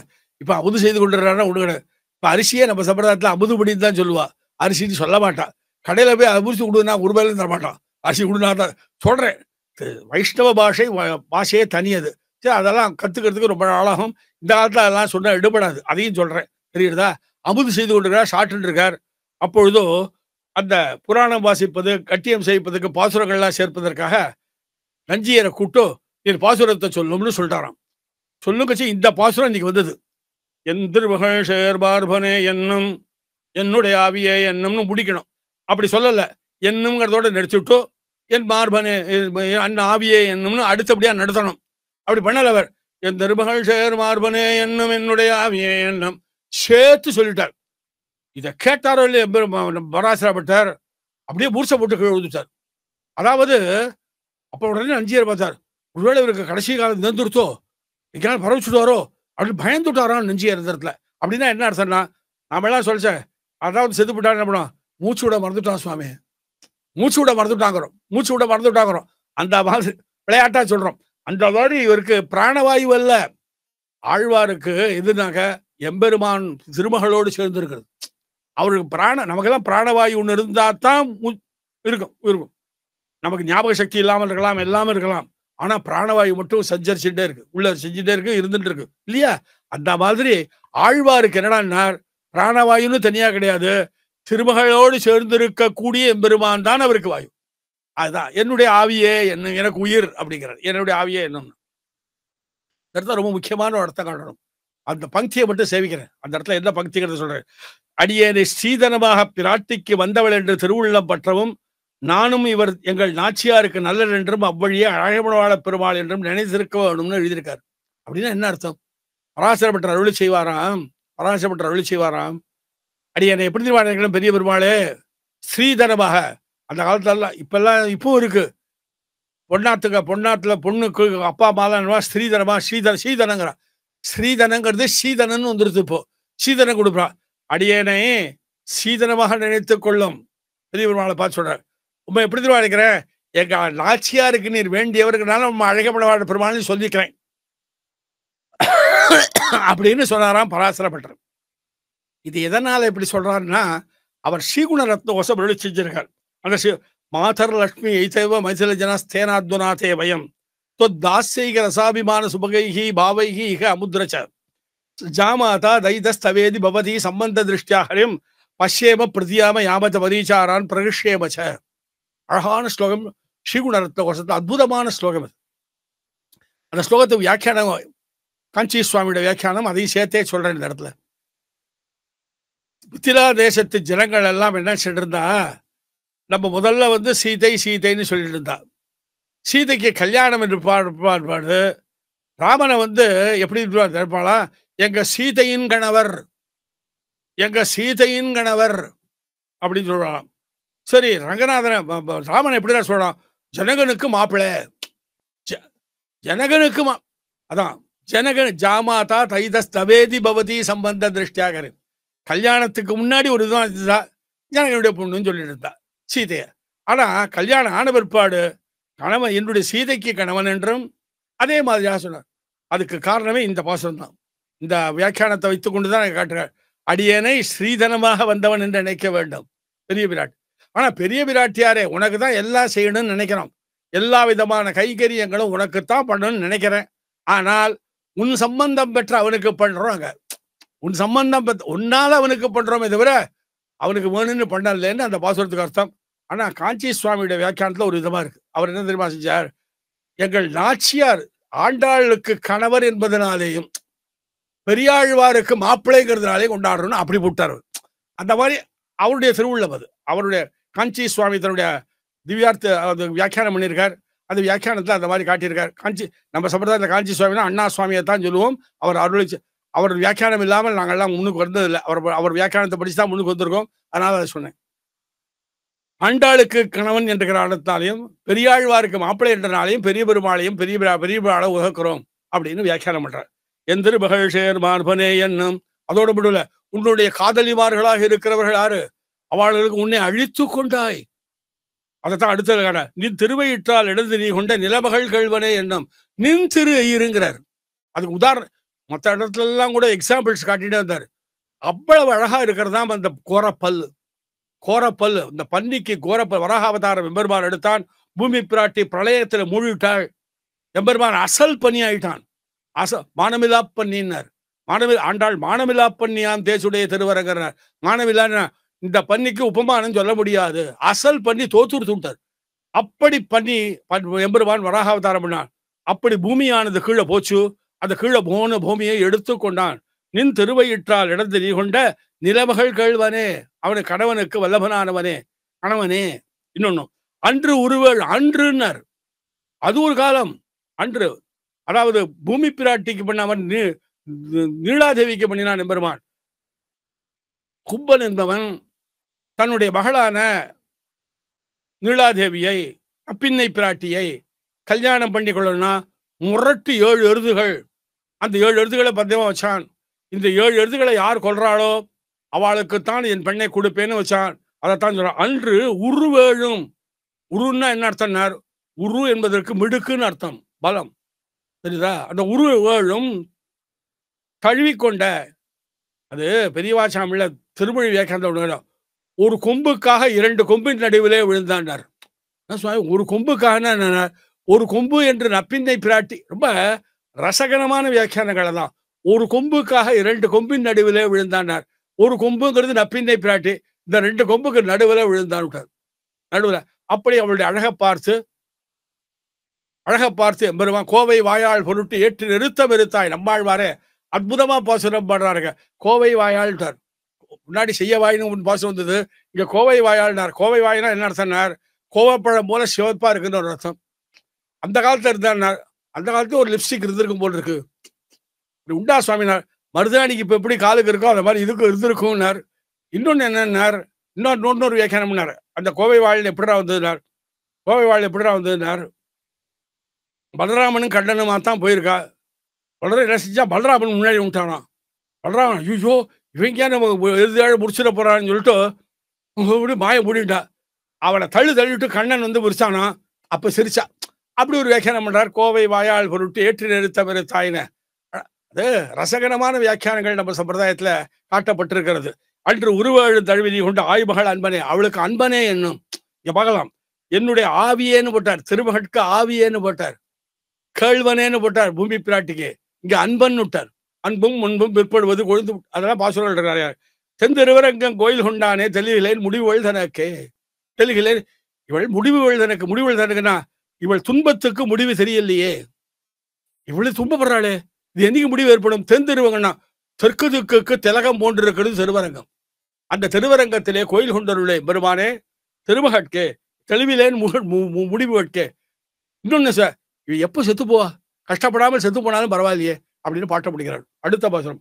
உழுந்துவானவர்களுக்கென்னும் முடிவுள் தனக்கே.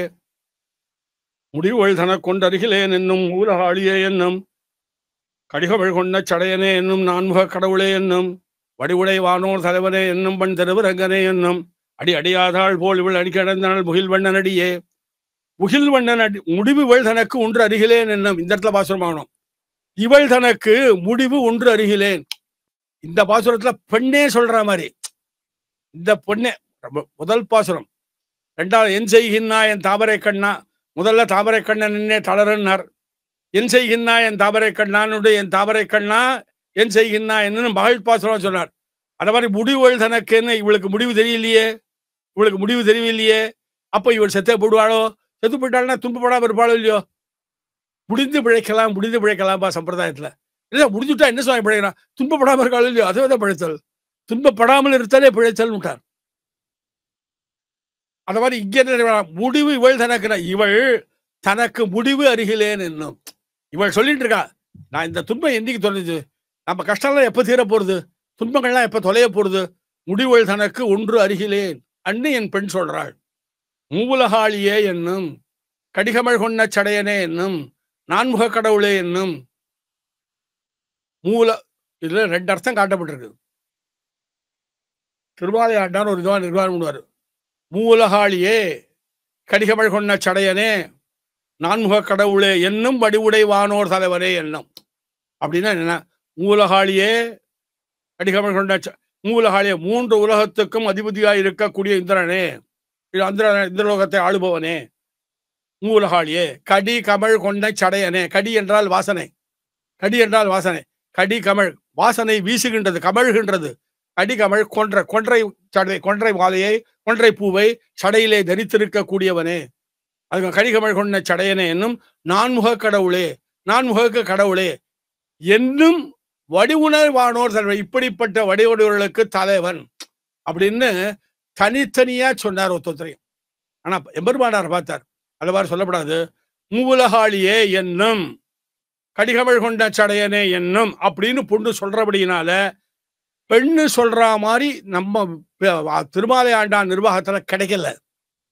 மூலகாளியே கடகமழ் கொண்ட சடையனே நான்முக கடவுளே என்னும் வடிவுடைவானோர் தலைவனே என்று சொல்லப்படுகிற, என்னங்கிறதுக்கு முதல் எண்ணுக்கு என்று சொல்லப்படுகிற வடிவுடைவானோர் தலைவரே, வடிவை கொண்டிருக்கக்கூடிய வானோர் தலைவரேன்னு வச்சுக்கணும். ஆனால் தனித்தனியா இருக்கு, 1 2 3 என்ற மாதிரி. அது சமஸ்கிருதத்துல வையதிகரணம் தனித்தனியா சொல்லிவிட்டார் அவர். சுவாமி எம்பெருமானார் அப்படி இல்ல, இவர் பயர்வர மதிநல பொருளை பெற்றவர் அப்படின்னால சாமானாதியிடம் ஒரே வேற்று மேல படுகிறார். இந்திரனுக்கு அந்தரியாமியானவனே, அவனுடைய பதத்தை ஆள்கின்றவனே, இந்திரனுக்கு அந்தரியாமியா இருந்து கொண்டு ஆள்கின்றவனே, மூலகாளியே என்னும் என்று என் பொண்ணு சொல்றா, என்று என் பெண் சொல்றா. ரொம்ப ரசகரமான வியாக்கியானம் இதெல்லாம். இதே மாதிரி பின்னாடி ஒரு இடத்துலயும் வருது. பின்னாடி இதே பத்துல, இதே 7ஆம் பத்துல பின்னாடியும் வருது அதே மாதிரி.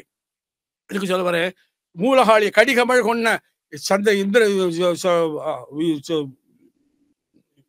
சங்கரனுக்கு சடையனா இருக்கக்கூடிய ருத்ரனுக்கு சிவனுக்கு அந்தரியாமியா இருந்து அவன் பதத்தை நிர்வகிக்கிறவனே. அதே மாதிரி கடிகமழ் சடையன் என்னும் நான்முக கடவுள், நான்முகனுக்கு அந்தரியாமியா இருக்கிறவனே என்னும். அப்புறம் வடிவுடை வானோர் தலைவனே என்னன்னார். எம்பெருமானுடைய அனுபவத்தை பரமதத்தில் அனுபவித்துக் கொண்டிருக்கார். வானோர் தலைவன்கிறது இந்த இடத்துல என்ன, வானோர்களுக்கு தலைவனா இருக்கான் இருக்கு. இங்க வானோருங்கிறதுக்கு என்ன அர்த்தம்னா, எம்பெருமான் நித்தியசூரிகளை அனுபவிக்கிறார். எம்பெருமான் யார் அனுபவிக்கிறா? நித்தியசூரிகள் அனுபவிச்சுட்டு இருக்கா.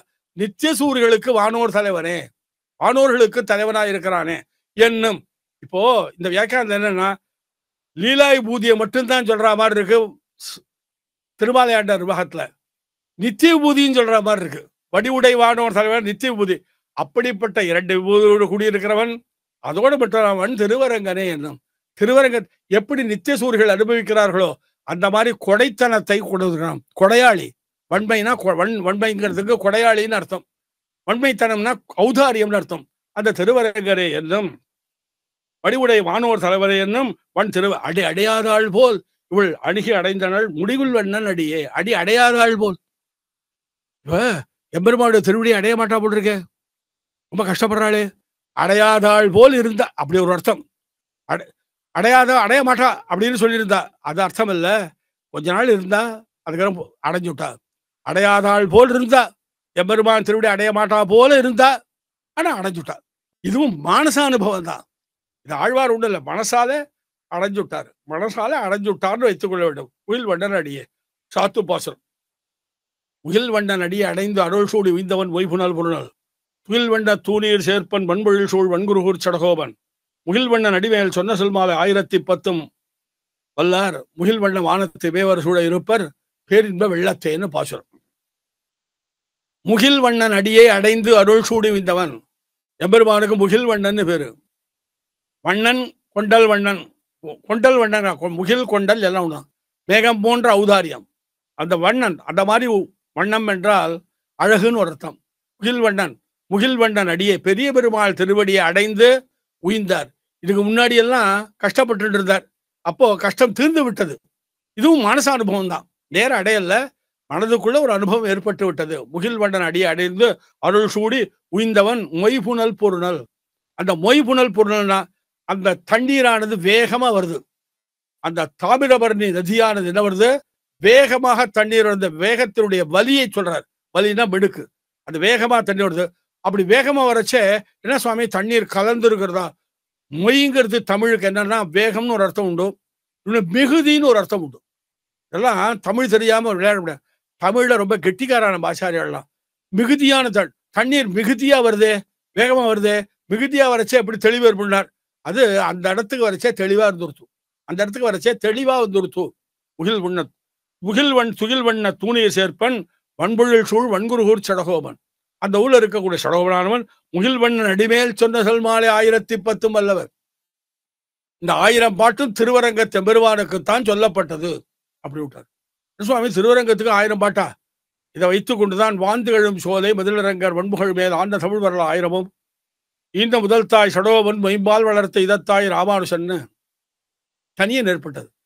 1000 பாசமும் திருவரங்கத்தானுக்குத்தான். ஆனால் திருவேங்கடத்துக்கு பத்தம், திருவேங்கடத்துக்கு பத்தம், திருமோகூருக்கு ஈத்த பத்துன்னு இருக்கு. ஈத்தன்னா கொடுத்தன்னு அர்த்தம். பெரிய பெருமாள் தான் 1000 பாசுரமும்.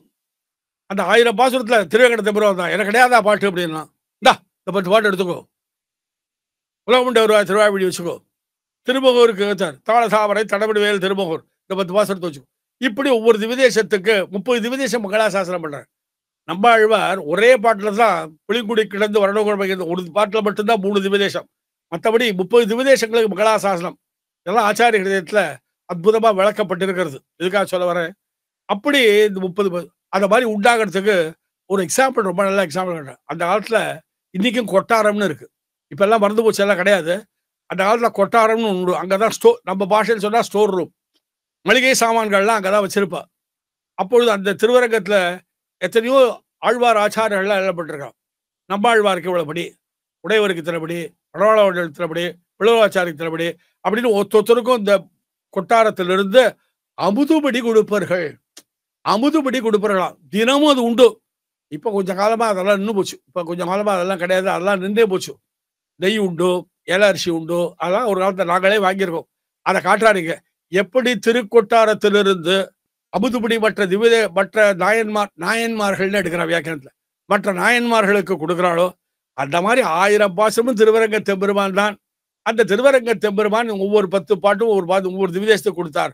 அதைத்தான் முகில்வண்ணன் அடிமையில் சொன்ன சொல்மா 1010 முகில்வண்ண வானத்து இமையவர் சூழ இருப்பர் பேரின்ப வெள்ளத்தே. முகில்வண்ண வானத்துன்னார். என்ன சுவாமி பரமதம் அப்படி இருக்கா அப்படின்னு விட்டார். ஏன்னா அங்கேயும் கருப்பா இருக்கா? அப்படி இல்ல, படுத்துட்டு இருக்கிறவனாரு முகில்வண்ணன், எம்பெருமான் கருப்பன்.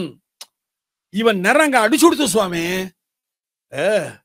அது புரியறதுக்காக ஒன்று சொல்றேன், ஞாபகம் வந்துருத்தூர் சொல்றேன். திருவரங்கத்துக்கு பராசர பட்டர் சொல்றார் ஒரு பாசுரத்துல, ஸ்ரீரங்கராஜத்துல பெரிய பெருமாள் படுத்துட்டு இருக்கான். இந்த ஸ்ரீரங்க விமானமே யாராக சொல்லப்பட்டிருக்கு? திருவனந்தாழ்வானா சொல்லப்பட்டிருக்கு. திருவனந்தாழ்வானாரு ஸ்ரீரங்க விமானம் சம்பிரதாயத்துல. ஆனா திருவனந்தாழ்வானுடைய திரு உடம்பானது எப்படி இருக்குன்னா வெள்ளையா இருக்கும். ஆனா இது ஏன் கருப்பா இருக்கு அப்படின்னார். இவன் கருப்பன் படுத்துட்டு இருக்கானோ இல்லையோ, இவன் கருப்பு. இந்த கருப்பு அங்க அடிச்சு கொடுத்து விட்டார் பராசரப்பட்ட ஸ்ரீரங்கராஜத்துல.